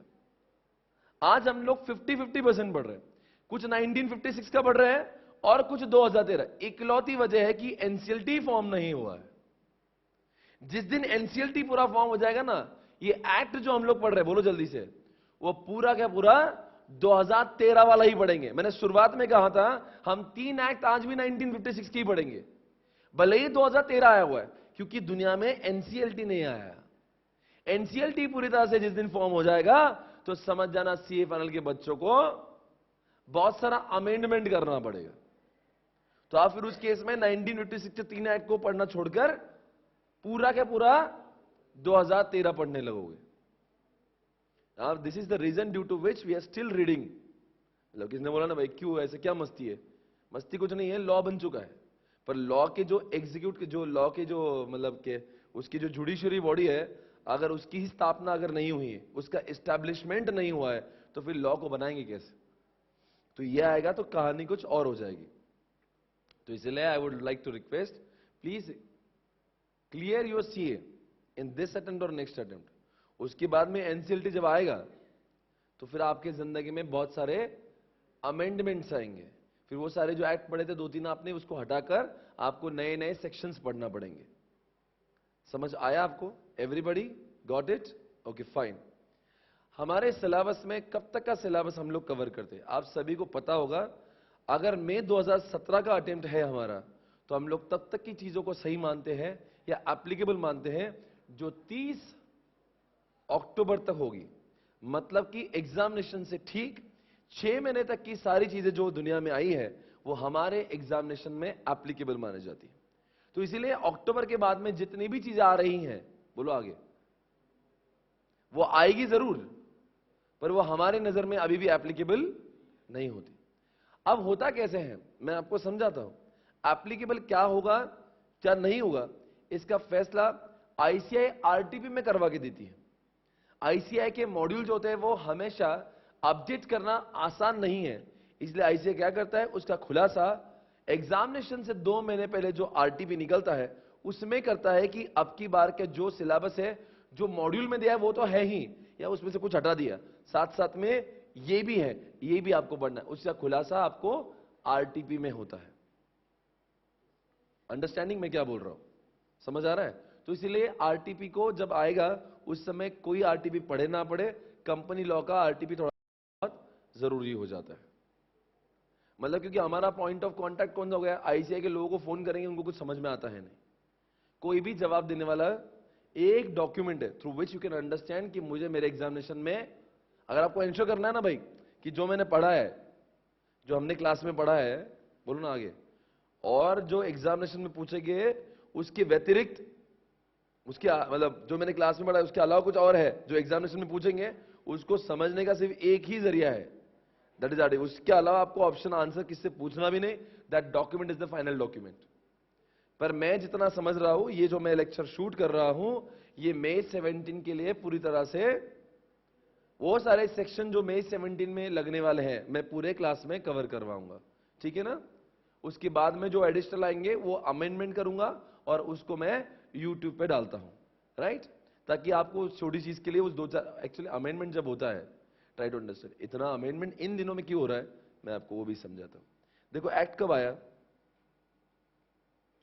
2013 में, तो आपको ये पता होगा कंपनीज एक्ट 2014 भी आ गया है, कंपनीज एक्ट 2015 भी है, अमेंडमेंट एक्ट क्यों इतना अमेंडमेंट चालू है बताओ जल्दी से। पूरा 2014 में पूरा एक्ट वापस नहीं बनता है, एक सप्लीमेंट्री बनता है जो पहले वाले एक्ट में उनको लगता है ये एडिशनल चाहिए, फिर उसको बोलते हैं 2014 का अमेंडमेंट एक्ट बोलते हैं उसको। इसलिए अक्सर अमेंडमेंट एक्ट की जो सेक्शन नंबर होते हैं वो अलग होते हैं, तो आप बोलते हैं यार इसका ये कैसा सेक्शन नंबर है, क्योंकि वो अमेंडमेंट एक्ट का सेक्शन है। ट्राई टू अंडरस्टैंड, आपको समझ नहीं आ रहा होगा मैं क्या बोल रहा हूं। देखो भाई, कोई भी इंसान कैसे प्रेडिक्ट कर सकता है कि लॉ या आने के बाद में उसका क्या इंपैक्ट होगा, कोई भगवान नहीं जो सपना देखेंगे। 2013 में जब एक्ट आया होगा तो जाहिर सी बात है कुछ ऐसी चीजें उन्होंने लाई होगी जो प्रैक्टिकली इंपॉसिबल भी हो सकती है, पर जब वो चीजें आई मार्केट में तब उनको समझ में आया अच्छा लोग इसको ऐसा रिएक्ट कर रहे हैं, इसलिए उन्होंने 2014 लाया। फिर उसके बाद देखा अच्छा इसका ये प्रॉब्लम रहा है, people are not able to understand और कुछ चेंज करना चाहिए, फिर उन्होंने 2015 में और कुछ चेंजेस लाए। समझ में आ रहा है? और ये अमेंडमेंट का सिलसिला 2-4 साल और चलता रहेगा, क्योंकि अभी तक ये एक्ट पूरी तरह से स्टेबल नहीं हुआ है। अब 2013 के पहले जो 1956 एक्ट था, वो जब से हम लोग पैदा हुए तब तक वो बूढ़ा हो चुका था। समझ में आ रहे हैं? तो इसमें इतने अमेंडमेंट्स आपको देखने नहीं मिलते थे, because act was already matured. अभी this act is not yet matured because ये 2-3 साल पुराना नहीं है। तो always you will find some और मोर, मतलब इतना अमेंडमेंट का जो रफ्तार है ना, जो गति है वो कुछ ज्यादा है, क्योंकि ये एक्ट अभी नया है। तो इसलिए you will have to always observe कि अच्छा कंपनी लॉ में क्या क्या अमेंडमेंट आ रहे हैं। समझ में आ रहा है? अमेंडमेंट 2 चीजों में होती है, एक तो एक्ट में अमेंडमेंट होती है और दूसरी रूल्स में अमेंडमेंट हो जाती है। अब बताओ, ये जो चीजें हैं ये एक्ट में अमेंडमेंट 2015 के, और रूल्स तो चेंज करना क्या है, उसको एक्ट नहीं कहा जाता। Rules are not the part of act, rules are the part of law. समझ में आ रहा है? तो रूल्स के अमेंडमेंट हमें लॉ में देखने मिल जाते हैं। ये जो है हम लोग पढ़ रहे हैं वो बेसिक चीजों को पढ़ रहे हैं, जिसको पढ़ना हर किसी स्टूडेंट को जरूरी है जब भी वो किसी लॉ सब्जेक्ट को पढ़ता है। एक बार फिर से रिकॉल करते हैं, लॉ बनाता कौन है?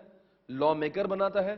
लॉ को एग्जीक्यूट करता है, इसको लॉ मेकर को लेजिस्लेटिव कहते हैं, एग्जीक्यूटिव को एग्जीक्यूटिव कहते हैं, और ये क्या होता है, जुडिशियरी बॉडी। बताओ बच्चों, लॉ कौन बनाता है? फिर पार्लियामेंट बनाता है। उसको एग्जीक्यूट करने का जिम्मा भारत सरकार ने किसको दिया है? आरओसी एमसी को दिया है। फिर ये लोग उसको एग्जीक्यूट करवाते हैं। हमारा पॉइंट ऑफ कांटेक्ट इन्हीं से होता है। भारत में हर स्टेट में एक आरओसी है, एमसीए 7 है, हमारा कांटेक्ट इन्हीं से होता है। फिर जब इनके और बोलो ना आम जनता के इंटरप्रिटेशन में बोलो कुछ डिफरेंस आती है। जैसे अभी हुआ था ना, वोडाफोन का केस हुआ था। वोडाफोन का केस इज वेरी पॉपुलर, जिसमें कितने करोड़ों का डील था। कितने करोड़ का था? बहुत ज्यादा करोड़ों का, बहुत बड़ा था। वो एक सेक्शन के लिए वोडाफोन को लगता था इतना पैसा भरना चाहिए, और गवर्नमेंट बोलती थी, हालांकि दोनों के लिए एक्ट सेम था। फिर हुआ क्या कि एक्ट जब लॉ मेकर ने सेम बनाया, आम जनता अलग कर रही है, बोलो ना, और एग्जीक्यूटिव, अब एग्जीक्यूट करने वाले लोग अलग कह रहे हैं और आम जनता अलग कह रही है। तो कोर्ट बोलती है रुकिए, मैं आता हूं बीच में, रुकिए, अब मैं डिसाइड करूंगा कौन सही कौन गलत है। Is it okay? Everybody got it? इस तरह से हमने इसको भी समझने का पूरा प्रयास किया। अब आगे, अब बताओ दुनिया में ऐसा क्यों होता है जो मैं कह रहा हूं? कंपनी होती किसकी है? कंपनी शेयर होल्डर की। अच्छा, और कंपनी चलाता कौन है? वापस से बोलूंगा, कंपनी किसकी, चलाता कौन है? जाहिर सी बात है, आप क्या हो सकता है? अब कंपनी चलाने वाले लोग और हैं और कंपनी मालकी किसी और की है, तो आप सभी समझ सकते हो व्हाट रॉन्ग कैन हैपन। मतलब ये चंद लोग हैं जो कंपनी को चला रहे, जो डे टू डे अफेयर्स कर रहे हैं, वो लोग के हाथ में अब आ चुकी है पावर। अब actually these are the owners, ये शेयर होल्डर पर ये अपने घरों में है और कंपनी चलाने का जिम्मा इनको दे रखा है। तो जाहिर सी बात है, बताओ what wrong can happen? This people में यूज, बोलो, अब ये कंपनी है, ये कंपनी के बताओ जितनी भी एसेट्स है, finance, HR, marketing, production, inventory, इनका इस्तेमाल किसके लिए होना चाहिए? इनका इस्तेमाल इनके ऑब्जेक्टिव को अचीव करने के लिए होना चाहिए, ना कि इनके।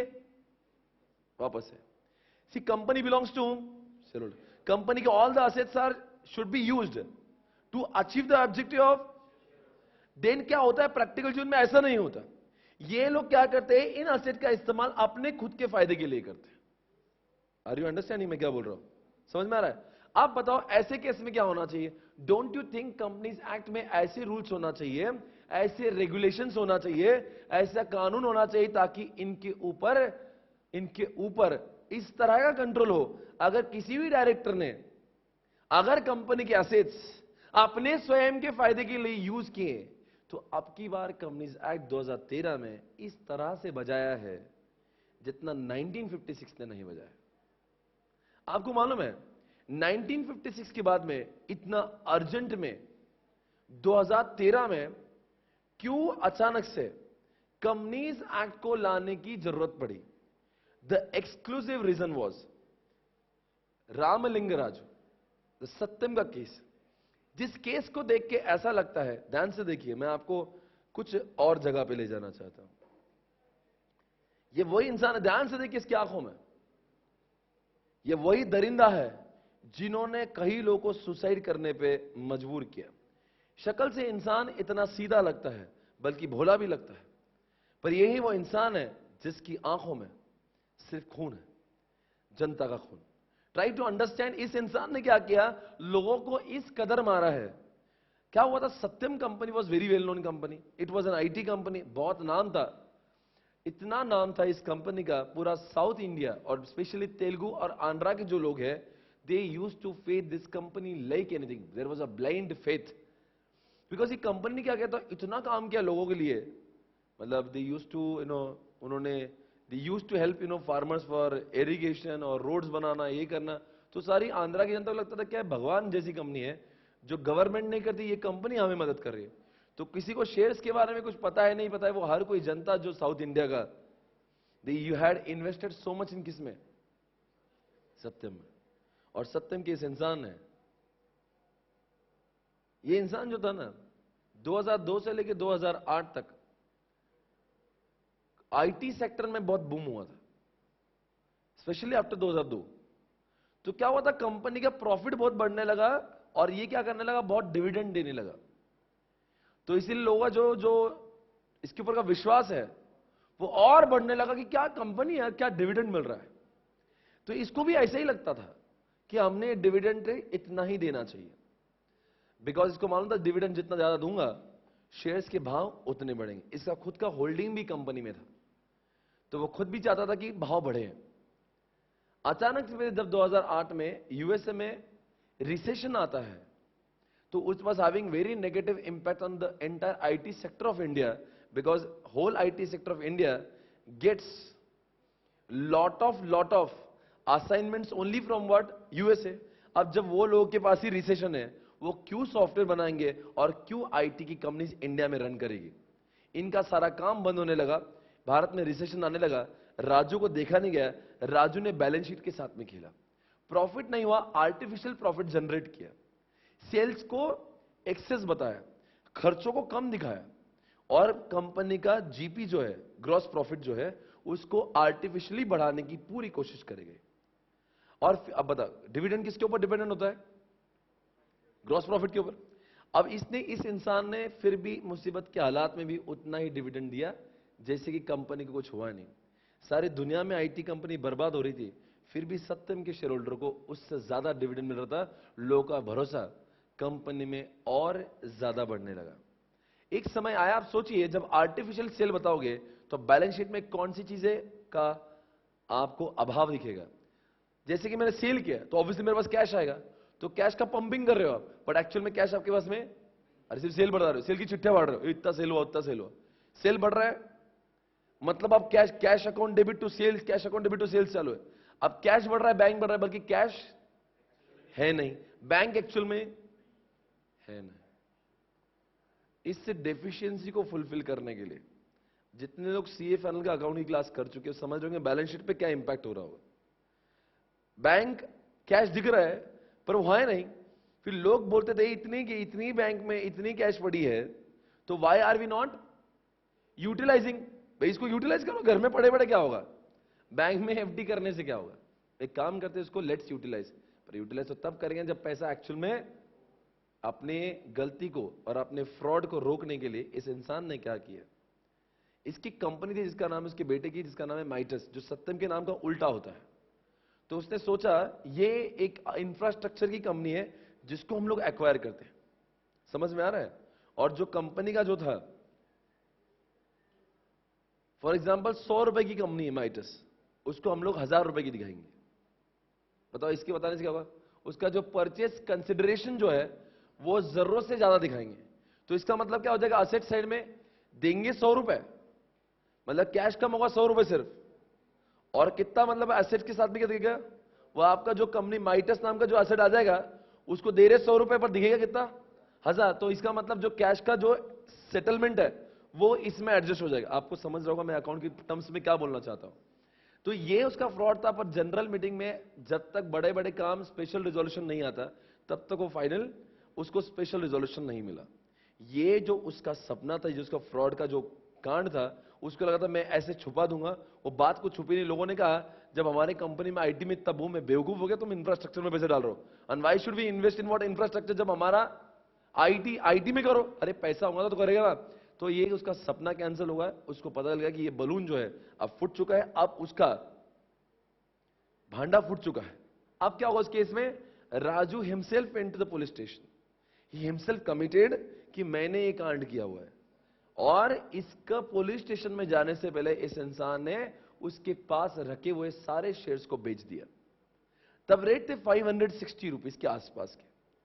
और जैसे वो पुलिस स्टेशन जाता है, वो कमिट करता है कि कंपनी का जो बैलेंस शीट है वो पूरी तरह से फेक है, आर्टिफिशियल है, कंपनी पूरी तरह से बर्बाद हो चुकी है, मैंने कंपनी को ऐसे ऐसे करके बर्बाद किया है। अब बताओ इसके बाद में जो शेयर्स के रेट है वो तुरंत उसकी स्टेटमेंट के बाद में 560 से 6.5-7 रुपए हो जाते हैं, और बाद में बढ़कर 13 रुपए हो जाते हैं। और सोचो, मान लीजिए जिसका 550 का शेयर वो 5.5 रुपए हो गए, मतलब ये 100 गुना कम हो गया। मतलब जिसने कल 100 करोड़ रुपए लगाए होंगे वो आज तो नंगा हो गया, उसके पैसे 1 करोड़ हो गए। आप बताओ ऐसे लोग सुसाइड करेंगे या नहीं करेंगे? एंड दे कमिटेड सुसाइड, क्योंकि लोगों का पैसे तो गए, लोगों का विश्वास जो टूटा था। अब सवाल होता है इस पूरी कहानी के पीछे आपको एक बात समझ में आ रही होगी। आपको लगता नहीं अगर काश जिस दिन ये फ्रॉड हुआ, जिस दिन ये फ्रॉड हुआ कंपनीज एक्ट 1956 रोया, सेबी रोया, क्योंकि ये दोनों बॉडी होने के बावजूद भी अगर ऐसे इंसान फ्रॉड करने में कामयाब हो रहे हैं तो फिर भारत के इन कंपनीज एक्ट के सिस्टम का और सेबी का क्या हम लोग अचार डाले? मतलब अपने अस्तित्व होगी भी इंसान ने डरे बगैर बेखौफ पब्लिक को, आम जनता सरेआम लूट लिया और फिर भी कंपनीज एक्ट का कोई भी रेगुलेशन इसको रोक ना पाया। इसीलिए एक नए कंपनीज एक्ट में ऐसे हैवानियत को रोकने के लिए वो सारे प्रबंध लगाए हैं ताकि ऐसे लोग ऐसे कांड करने में पहली बात तो कामयाबी ना हो, और कामयाब होते भी तो इतना बचाएंगे आपकी बार का नए कंपनीज एक्ट का जो है the level of punishment is so severe कि कोई इंसान फ्रॉड करने की दूर दूर तक the fine amount, the punishment का जो वॉल्यूम है इट इज सो हाई कि आम जनता को 10 बार सोचना पड़ेगा कि मैं फ्रॉड करूं या नहीं करूं। इसलिए नए कंपनीज एक्ट में जो मेन डिफरेंस है, जो मेन डिफरेंस है, ध्यान से देखिए इधर मैं आपको नए कंपनीज एक्ट के बारे में एक डिफरेंस बताता हूं। What is the difference between, किसके बीच में, किसके बीच में, old companies act and new companies act.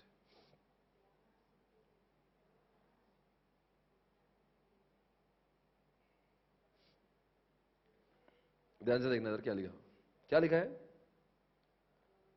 ये मेन डिफरेंस है, प्लीज चेक इट आउट। नए कंपनीज एक्ट में अब की बार सिर्फ 470 सेक्शन है, जिसमें से 110 सेक्शन हम लोग आईपीसीसी के सिलेबस में पढ़ते हैं। पढ़ा है आईपीसीसी में? जितने लोगों ने यहां पे आईपीसीसी लॉ क्लियर किया है सभी ने किया है पक्का?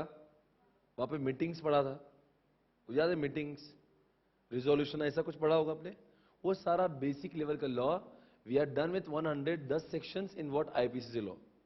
उसके बाद के जो हायर लेवल के सेक्शंस है वो हमको सीए फाइनल लॉ में पढ़ाए जाते हैं।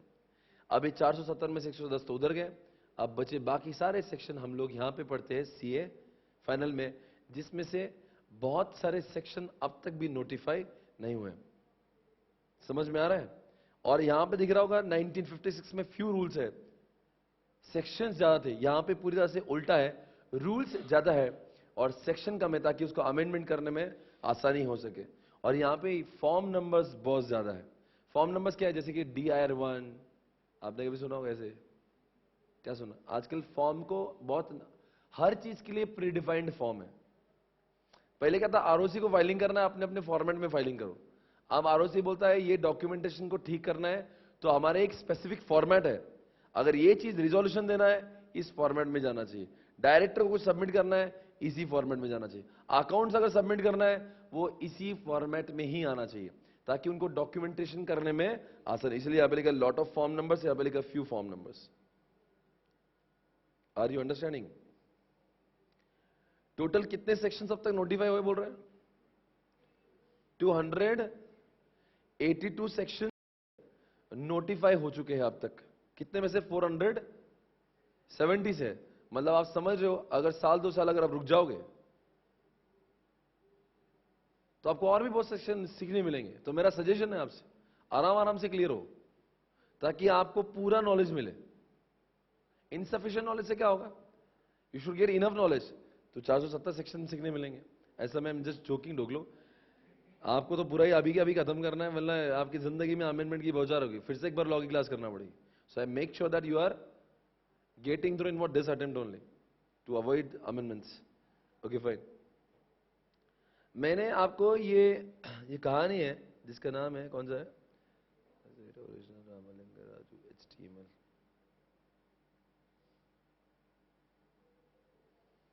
ये है सत्यम का फ्रॉड का पूरा डेटा आपके सामने। जरा देखिए उस इंसान ने कितना फ्रॉड किया था। Fraud fraud fraud fraud fraud fraud fraud fraud.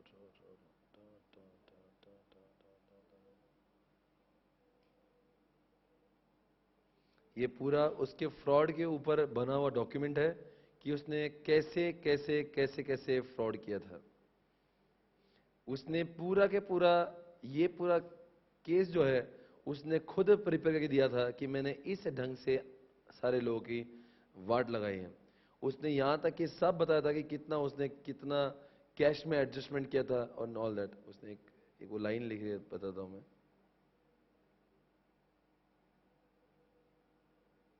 क्या पे लिखा है ऐसे, यहाँ पे 1 2 यही है। पढ़ो क्या लिखा है। I would like to bring the following facts to your notice. ऐसा कौन बोल रहा है? राजू खुद बोल रहा है। क्या लिखा था देखो। Inflated cash and bank balance कितना। इन्फ्लेट मतलब समझता है, मतलब इतना फेक सेल दिखाया होगा उसने, ये इतना कैश उसने इन्फ्लेट किया था। Number 2, an accrued interest of 3.76 billion rupees which is what, existence में ही नहीं है। And understated what, liability and overstated what. समझ में आ रहा होगा ये सब कुछ क्यों कर रहा था, कि कंपनी का बैलेंस शीट बहुत स्ट्रांग दिखे और हम लोग डिविडेंड और बांटते रहें। ऐसे लोगों को रोकने के लिए अब की बार नए कंपनीज एक्ट में इस तरह का गवर्नेंस आया हुआ है, इसको बोलते हैं कॉर्पोरेट गवर्नेंस। अब लोग ऐसा कांड करने की सोच भी नहीं सकते। नए कंपनीज एक्ट ने मान लीजिए कॉर्पोरेट गवर्नेंस इस शब्द को बहुत ज्यादा सीरियसली लिया है। और अब की बार का है एवरी, अब ध्यान से सुनना, एवरी बोर्ड ऑफ डायरेक्टर। अब बताओ राजू जैसे लोगों ने क्या करना चाहिए, बोल रहे क्यों नहीं यार, बोलो ना। राजू जैसे बोर्ड ऑफ डायरेक्टर ने बोलो कंपनी के सारे असेट्स को यूज करना चाहिए ताकि खुद का फायदा हो या शेयर होल्डर का हो, और ना कि सिर्फ शेयर होल्डर का। और ना what is the difference between shareholder and stakeholder. Shareholder मतलब only shareholder. Stakeholder is very broad term, जहां पे स्टेक होल्डर में आपको शेयर होल्डर भी मिलते हैं, और बताओ आगे आपको बहुत और भी लोग मिलेंगे, जैसे कि एम्प्लॉइज, जैसे कि गवर्नमेंट, जैसे कि बैंक्स, जैसे कि सप्लायर, जैसे कि बायर। इस सबको मिला के स्टेक होल्डर कहते हैं। Any person who will have what, impact of the decision is called as what, stakeholder. For example Satyam बर्बाद हुआ, बर्बाद सिर्फ शेयर होल्डर नहीं हुआ, सत्यम के बायर्स बर्बाद हो गए, सत्यम की क्रेडिटर्स, सत्यम की बैंक बर्बाद हो गई जिन लोगों ने उनको सप्लाई किया होगा पैसों का। आर यू अंडरस्टैंडिंग मैं क्या बोल रहा हूं। और सत्यम के एम्प्लॉय को भी पैसा नहीं मिला होगा। तो इसीलिए जो भी कनेक्टेड लोग थे उनको सबको मिला के स्टेक होल्डर। तो इसलिए याद रखना पूरा कंपनीज एक्ट जो बना है ना, it is not main in the interest of only share holder. समझ में आ रहा है। कंपनी लॉ के सेक्शन किसके लिए बने हो, ताकि किसका बचाव कर सके। हमारे सिलेबस में सबसे बड़ा टॉपिक है डायरेक्टर्स। इतनी बजाई ना डायरेक्टर की, उसमें 35 मार्क्स का ही सिलेबस है डायरेक्टर के ऊपर, जिसके ऊपर 3 चैप्टर में पढ़ना है। अभी पहले डिविडेंड चैप्टर से चालू करूंगा मैं आज, उसके बाद में डायरेक्टर चालू होगा, जिसमें 3 चैप्टर है। और इतनी मस्त बजाय है डायरेक्टर की उसमें, कि डायरेक्टर ने चाहे ऐसे गलत काम करने की बिल्कुल सोचना ही नहीं चाहिए। मतलब उसमें पूरा बिल्कुल ओपनली उनकी बजाई है कि आपने ऐसा किया अंदर, आपने। इसके पहले क्या था, there was no lifting of corporate veil. आपको समझ रहे मैं क्या बोल रहा हूं। पहले क्या था, सत्यम ने फ्रॉड किया, सत्यम अंदर जाएगा, सत्यम इज एन आर्टिफिशियल पर्सन, अब सत्यम नहीं जाएगा। उसके पीछे किसका हाथ है, राजू का, चल तो अंदर चल। आपको समझना चाहिए सहारा में जब फ्रॉड हुआ तो सोचिए, जो इंसान है जिसका नाम क्या है, वो सुब्रत राय, जिसके पापा ने भारत को बिजनेस करना सिखाया। वैसे सुब्रत राय बहुत बड़ा रईस ज्यादा है, बहुत बड़ी खानदान का है, जिसने इंडिया को बिजनेस उसके पापा ने सिखाया। आप सोचो सुब्रत राय को उठाने का एक्सक्लूसिव रीजन था कि 2013 का एक्ट और 2008 के एक्ट का जो धमक है वो पूरे संसार में लग जाए कि अगर हम लोग सुब्रत राय को उठा सकते हैं तो तुमको जो है ना ऐसे हवा भी नहीं लगने देंगे, तुम कहां जाएंगे उसका भरोसा भी नहीं। क्योंकि अगर इतना बड़ा जो बिजनेस टाइकून है, सहारा ग्रुप का जो ओनर है, उसको अगर हम लोग इस कंपनीज एक्ट अगर उठाने की ताकत रख सकता है, तो इसके बाद में किसी ने फ्रॉड करने की सोचना भी नहीं। और करोगे तो उसका इल्जाम, उसका अंजाम बहुत बुरा होगा। It was seen in the case of what, Subrata. इसलिए तो 2013 के एक्ट में जो जो जो प्रोविजंस है, दे आर सो पावरफुल। मतलब कि डायरेक्टर को मूवमेंट का स्कोप ही नहीं है। आप कुछ भी गलत करोगे सीधा पनिशमेंट, फाइन, और जो वॉल्यूम इतना ज्यादा है कि कोई उसको करने की सोचेगा ही नहीं। समझ आ रहा है। ये this is what we have learned in the basic law. ये सब हम लोग जो पढ़ रहे हैं वो लॉ के बेसिक कॉन्सेप्ट में है। Did you understand everybody. आपको कंपनी क्यों फॉर्म होती है ये समझते हैं? पहले इंसान क्या होता है? इंडिविजुअल होता है। For example Swapnil Patni classes आज इंडिविजुअल है। फॉर एग्जाम्पल मैं लैपटॉप बनाता हूं, मैं बहुत अच्छा लैपटॉप बनाने वाला इंसान है, मैं लैपटॉप बनाता हूं, मैंने इंडिविजुअली काम चालू किया, पैसे कम गिरे इसलिए मैंने किसी और को पार्टनर बनाया। ये एसपी है जो इंडिविजुअल है, जो लैपटॉप बनाता है। पर अब सोचो कि मेरा ये लैपटॉप का बिजनेस बहुत चलने लगा है, तो अब मैं क्या करता हूं? मैं विराट कोहली को बोलता कि तुम पार्टनरशिप कर लो मेरे साथ में। विराट कोहली बोलता चलो ठीक है मैं पार्टनर बनता हूं। पर हम दोनों के पैसे और दोनों की मेहनत भी कम गिरने लगी, बिकॉज हमारा लैपटॉप मार्केट में बहुत बिकने लगा, हमें ज्यादा पैसों की जरूरत पड़ी। तो हमारी पार्टनरशिप में बोला एक काम करते, सारे दोस्तों को बुलाते। तो मैंने अपने दोस्तों को, विराट कोहली ने अपने दोस्तों को बोला एक काम करते हैं, हम लोग प्राइवेट कंपनी फॉर्म करते हैं। समझ में आ रहा है? तो हमने अपने रिलेटिव्स, इन्होंने अपने रिलेटिव्स, सबसे जो जो जानकार लोग हैं उनसे पैसे मांगे और पैसा इकट्ठा करके हमने क्या किया? एक प्राइवेट कंपनी फॉर्म की इस धंधे के बढ़ोतरी के लिए। धंधा और भी बढ़ने लगा पर हमारे पैसे इनसफिशिएंट लगने लगे। अब बताओ उसके बाद में क्या होगा? ये इनसफिशिएंट पैसे को दूर करने के लिए अब की बार हमने क्या किया है? अब हमने पब्लिक से पैसा मांगा है। इसीलिए तो समझते हैं ये मैंने क्यों कहा, आपको समझना चाहिए कि पब्लिक कंपनी होती क्या है। पहले तो शुरुआत ऐसी थी, इंडिविजुअल होता है, पार्टनरशिप फॉर्म होता है, फिर पैसों की जरूरत पड़ती तो हम लोग अपने नजदीकियों से मांगते हैं। फिर वो मांगने के बाद में भी अगर लगता है कि हमारा पैसा कम हो रहा है तो हम लोग क्या करते हैं? फिर आईपीओ निकालते हैं और फिर उसको बोलते हैं पब्लिक कंपनी, ताकि जिसमें फंडिंग आम जनता लगाती है, जो भी आम जनता हमारे, जैसे फॉर एग्जाम्पल मैं टाटा हूं और मेरे ऊपर लोगों का बहुत विश्वास है, मैं कंपनी फॉर्म करता हूं और बताता हूं कि ये मेरा बहुत बड़ा बिजनेस है, अगर आपकी इच्छा तो आप इसका पार्ट ओनर बन सकते हो, then people invest. This is how the company gets introduce. ये क्यों मैंने बोला कंपनी क्या होती है? बिकॉज जब आप कंपनी लॉ पढ़ते हो तो आपको ये तो पता होना चाहिए कंपनी होती क्या है। तो दुनिया में दो कंपनी है, प्राइवेट कंपनी और प्राइवेट कंपनी में होता क्या है? जिसमें वही लोग होते हैं जो आप नोन होते हैं, आप आम जनता से पैसा नहीं मांगते हो। बताओ ज्यादा रेगुलेशन स्ट्रिक्ट किसके होना चाहिए, प्राइवेट के या पब्लिक के? क्यों? और प्राइवेट के क्यों? प्राइवेट में मेरे ही पैसे हैं और मेरे कुछ रिश्तेदारों के पैसे हैं, तो मैं लूट कर किसको लूट सकता हूं? खुद को तो लूटूंगा नहीं। फॉर एग्जाम्पल मेरे और मेरे पापा की प्राइवेट कंपनी है, लूट कर भी क्या होगा? मैं और मेरे पापा ही लूटेंगे ना। पर सवाल उठता है कि न्यू कंपनीज एक्ट में ज्यादा रेगुलेशन किसके होना चाहिए, टाइटर स्ट्रिंजेंट किसके लिए होना चाहिए? पब्लिक के लिए। बिकॉज पब्लिक कंपनी में पैसा किसका है? जनता का है। चला रहा कौन?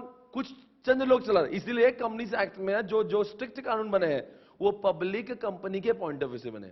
पर जब कंपनीज एक्ट नया नया था, उन्होंने तो क्या किया? सब कुछ को आड़े हाथ लिया, कोई भी हो, चाहे प्राइवेट हो चाहे पब्लिक हो, बजाते रहो। इसीलिए तो प्राइवेट कंपनी सारे रास्ते पे आ गई। उन्होंने बोलने लगा भाई तुम लोग क्या कर रहे हो, इतने स्ट्रिंजेंट सेक्शन तुम हम लोगों को क्यों लगा रहे हो? अरे मैं अपनी प्राइवेट कंपनी, मेरे पापा का मैं और मैं, क्या हम लोग एक दूसरे को थोड़ी लूटेंगे? बोले आपको ये करना है तो ये रिजोल्यूशन पास करो। अरे भाई मैं, मेरे घर में दो ही लोग हैं, प्राइवेट कंपनी है हमारी, तुम हमारे ऊपर इतना जुल्म कैसे कर सकते हो? इसलिए फिर बार बार अमेंडमेंट है। पिछले बार का अमेंडमेंट क्या बन गया? ये सारे सेक्शन में से ये लिस्ट दे दिया, नेगेटिव लिस्ट, ये सारे सेक्शन प्राइवेट कंपनी को एप्लीकेबल, गवर्नमेंट कंपनी को एप्लीकेबल नहीं होंगे। क्योंकि सबसे बड़ी प्रॉब्लम किसको हो रही है? प्राइवेट कंपनी को। और दूसरी प्रॉब्लम हो रही है गवर्नमेंट को, बिकॉज गवर्नमेंट थोड़ी ना किसी के साथ में फ्रॉड करेगा। तो इसलिए प्राइवेट, अभी क्या हुआ इसके पिछले बार का अटेम्प्ट में जो अमेंडमेंट आया था उसमें यही आया कि ये जो सारे सेक्शन है, पहले तो प्राइवेट कंपनी को भी एप्लीकेबल है, गवर्नमेंट को भी एप्लीकेबल है। Actually this sections were made for किसके लिए? लॉजिकली तो सही लगता है ना, पब्लिक में ही लूटमार हो सकती है, बिकॉज पब्लिक में पैसा किसी और का होता है, चला कोई और। यहां पे तो चलाने वाले भी वही है, मालिक भी वही है, तो क्या अपने साथ में फ्रॉड करेगा? इसीलिए अभी नेगेटिव लिस्ट में ऐसा बहुत सारे सेक्शन आए जो आपके सिलेबस में ऑलरेडी मैंने बुक में डाल चुका हूं कि ये आप बहुत बहुत बार सेक्शन में आपको दिखेगा, this section is not applicable for private company, this section is not applicable for government, this section is not applicable for section 8 companies या एनजीओ को एप्लीकेबल नहीं, लाइक दैट। ये हम लोग बहुत सेक्शन में पूरे लॉ में हम लोग देखते रहेंगे। ठीक है, एवरीबॉडी गॉट इट? तो एक बार जो जो हमने क्या, 1 मिनट रिकॉल करता हूं, फिर हम लोग ब्रेक लेंगे और ब्रेक के बाद में हम लोग पढ़ेंगे आज का सबसे पहला चैप्टर, और जो आपके बुक का पहला चैप्टर है जिसका नाम है डिविडेंड, है ना। आपको मैं समझाना चाहता हूं कि मैं कितनी किताबें आपको देने वाला हूं, ये बात पहले समझ लीजिएगा। मैं आपके सामने बहुत सारी किताबें लेकर आया हूं। सबसे पहली बात तो ये किताब आपको मिलती है जिसका नाम है कंपनी लॉ वॉल्यूम नंबर 1। ये बुक पूरी तरह से कलर्ड है, पढ़ने में आपको बहुत इंटरेस्ट आएगा। मामा इसको जूम करना। ये पूरी बुक पढ़ने में आपको बहुत इंटरेस्ट आएगा, बिकॉज ये जो भी इंपॉर्टेंट वर्ड्स है उसको पूरी तरह से हमने बोल्ड यहाँ पे ब्लू में किया हुआ है, ताकि आपको समझ में आए कि क्या इंपॉर्टेंट है क्या नहीं। अलग अलग कलर का इस्तेमाल किया to make the subject more interesting and easy to read and understandable. Okay, तो this is the complete copy of the latest module of ICAI। ये ICAI का कॉपी पेस्ट ही है, जूम आउट, ठीक है ना। अभी ये तो बुक समझ लिया, इससे आपको समझ में आएगा कि बुक में क्या लिखा है, लॉ क्या है, ये इसका लाइन बाय लाइन हम लोग पढ़ेंगे। उसके बाद में क्या होता है, बहुत सारी किताबें होती हैं, तो हम लोग जो जो क्लास में समझते हैं रोज, जो जो क्लास में समझते हैं, हम लोग चाहते हैं हम उसका समरी नोट फिलअप करें क्लास में, ताकि it is like a work book. आप देख सकते हो इसमें ब्लैंक सब कुछ छोड़ा हुआ है, ताकि हम लोग जो पढ़ेंगे इसमें आपका लिखवा कर उसकी तैयारी करेंगे, भाई ये ऐसा पढ़ा है। अब आपको और एक बार राइटिंग प्रैक्टिस होना चाहिए, जूम आउट, राइटिंग प्रैक्टिस होना चाहिए, इसलिए हम लोग यहाँ पे वो आपकी रोज जो जो कॉन्सेप्ट खत्म हो गए उसका राइटिंग यहाँ पे करवा के लेंगे। इसको बोलते हैं समरी नोट, पूरे सिलेबस का समरी नोट यही है। पर ये होने के बावजूद हम लोग क्या करेंगे, उसके बाद में आपके लिए मैंने एक बुक लॉन्च की है जिसका नाम है, क्या लिखा है जरा देखिए। अब ये जो चार्ट्स है वो चार्ट्स मेरे इंटरनेट पर, मेरी वेबसाइट पर भी अवेलेबल है, ताकि आप एंड्रॉयड और आईफोन से उसको डाउनलोड करें और अपने मोबाइल में उसको जहां चाहे वहां पढ़ सकते हैं। ये ऐसी एक अनोखी किताब मैंने बनाई है जिसके अंदर 50 पेजेस में पूरा कंपनी लॉ का जितने कितने पेजेस हैं, अराउंड 300 पेजेस होंगे, वो 300 पेजेस को मैंने 50 पेजेस में फिट करवाया है। इसकी वजह से होता क्या है, अगर आपको पूरे कंपनी लॉ को होने के बाद, क्लास के बाद में, एग्जामिनेशन से बीच में आपको इसको लगता है मुझे 4 बार रिवाइज करना है, 10 बार रिवाइज करना है, आप इस किताब से आराम से रिवाइज कर सकते हैं। इस किताब इज 100% कॉम्प्रिहेंसिव, इसमें ऐसी कोई भी चीज नहीं है जो बुक में है और इसमें नहीं है।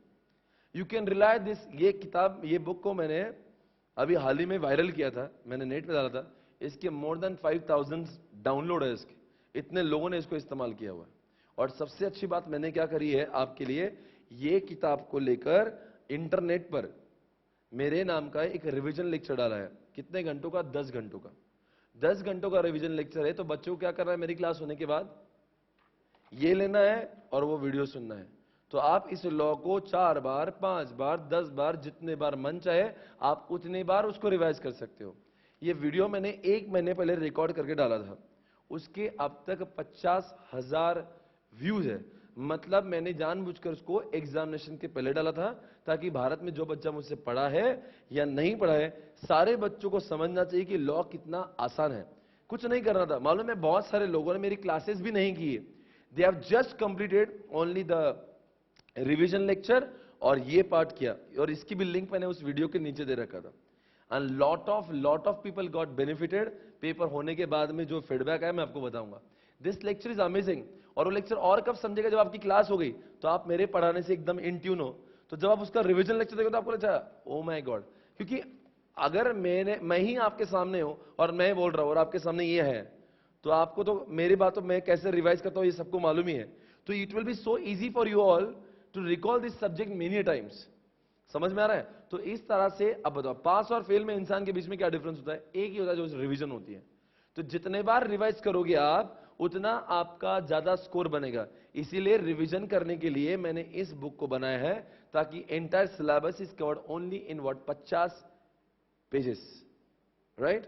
आप जितने बार भी चाहो उतने बार इसको रिवाइज कर सकते हो। जनरली प्रॉब्लम ये था when I used to read law, और जब मैंने लॉ पढ़ाना चालू किया, मैंने आम जनता से डिस्कस किया, भाई तुम्हें प्रॉब्लम क्या आती है। कुछ लोग बोलते थे मुझे इंटरप्रीट नहीं करना चाहता, पर हर लोगों ने ये कहा कि सर ये सब्जेक्ट समझता तो है पर दिमाग में रिटेन नहीं होता, हमें कंफ्यूजन होता है, बिकॉज इस सिलेबस में कंफ्यूजन बहुत है, बहुत सारी अमाउंट्स है, बहुत सारे नंबर्स है, बहुत सारे सेक्शन है। मैं यकीन दिलाता हूं पूरा सिलेबस ये जो है आपके ब्रेन में मैं घुसा दूंगा, आपको सब कुछ, हर चीज याद हो जाएगी। पहले हम लोग समझेंगे और उसको इसको चार्ट से रिवाइज करेंगे, और अल्टीमेटली क्या होगा, क्लास के बाद में आपके इसमें ये सारी किताबों को भूल जाना, इतनी किताब को यूज करना, इसको पढ़ लिया आपका रिवीजन खत्म। पर ये बुक को डायरेक्ट नहीं छुएंगे, पहले डिटेल में पढ़ेंगे, फिर इसका क्रक्स इसके अंदर लिखा हुआ है, इसके बाहर कुछ भी नहीं आता। यहां तक कि कुछ लोगों ने इस अटेम्प्ट में सिर्फ इसको ही पढ़ा, सर मैंने आज तक कभी लॉ को नहीं पढ़ा, क्या मैं इसको पढ़ सकता हूं सिर्फ। मैंने कहा हाँ पढ़ सकता है, बिकॉज ये किताब में शॉर्ट में लिखा है, पर वो हर चीज लिखी हुई है जो एग्जामिनेशन पॉइंट ऑफ व्यू से होना चाहिए, फिल्टर्ड किया हुआ है। तो is the most important book, ये भी आपको मिलने वाली। फिर एक किताब होती है जिसका नाम होता है क्वेश्चन बैंक। ये प्रैक्टिस मैनुअल और आरटीपी का पूरा कॉपी पेस्ट है। अब ये क्यों है? ये इसलिए है कि वो पढ़ा हुआ समझा है या नहीं है, प्रैक्टिकली मुझे उसको एप्लीकेशन मुझे आता है कि नहीं, इसलिए यहां पे क्वेश्चन आंसर दिए हुए हैं ताकि हर चैप्टर के बाद में हम लोग ये देखें कि ये हर एक क्वेश्चन मुझे आ रहे हैं या नहीं आ रहे हैं। Getting this? है गाइस, कम ऑन। तो हम लोग चेक करेंगे यहां पे after every chapter gets over, मैं इसकी केस स्टडीज लूंगा। अगर यह सॉल्व करते आ गए तो समझ जाना आपको वो पढ़ाया हुआ समझा है। तो ये ऐसा पूरा बुक है, ये भी आपका क्लास में कहता हूं। मैं वापस से कह रहा हूं, चार्ट से, समरी नोट से, क्वेश्चन बैंक, ये सब कुछ क्लास में ही हुआ है, क्लास में ही होगा। इसलिए लिखते हैं you won't have to study at home, मतलब सब कुछ क्लास में ही होगा। उसके बाद में मैं एक पीपीटी बुक है, ये भी पहले ब्लैक एंड व्हाइट दे रहा था मैं, अब मैं आपको इसका कलर्ड वर्जन दे रहा हूं, ठीक है ना? आपको भी कल परसों में इसका कलर्ड मिलेगा। इसमें क्लास में मैं क्या करता हूं, पढ़ाते समय पीपीटी का इस्तेमाल करता हूं। तो मैं चाहता हूं पीपीटी बच्चा क्या करता है, फिर वो देख देख के लिखता है, ये टेक्स लॉट ऑफ टाइम, क्योंकि मेरे पीपीटी में बहुत डेटा होगा। और जिस पीपीटी से मैं पढ़ाता हूं, अगर आपके पास में भी वो पीपीटी अगर आपके सामने होगी और घर पे भी होगी, क्योंकि मैंने बहुत अच्छे से प्रेजेंटेबल बनाया हुआ है, ठीक है? तो अभी देखिए, जैसे एक एग्जांपल दे रहा हूं अभी पीपीटी में कैसे फायदा हुआ। जैसे एग्जांपल, बहुत छोटी सी चीज है,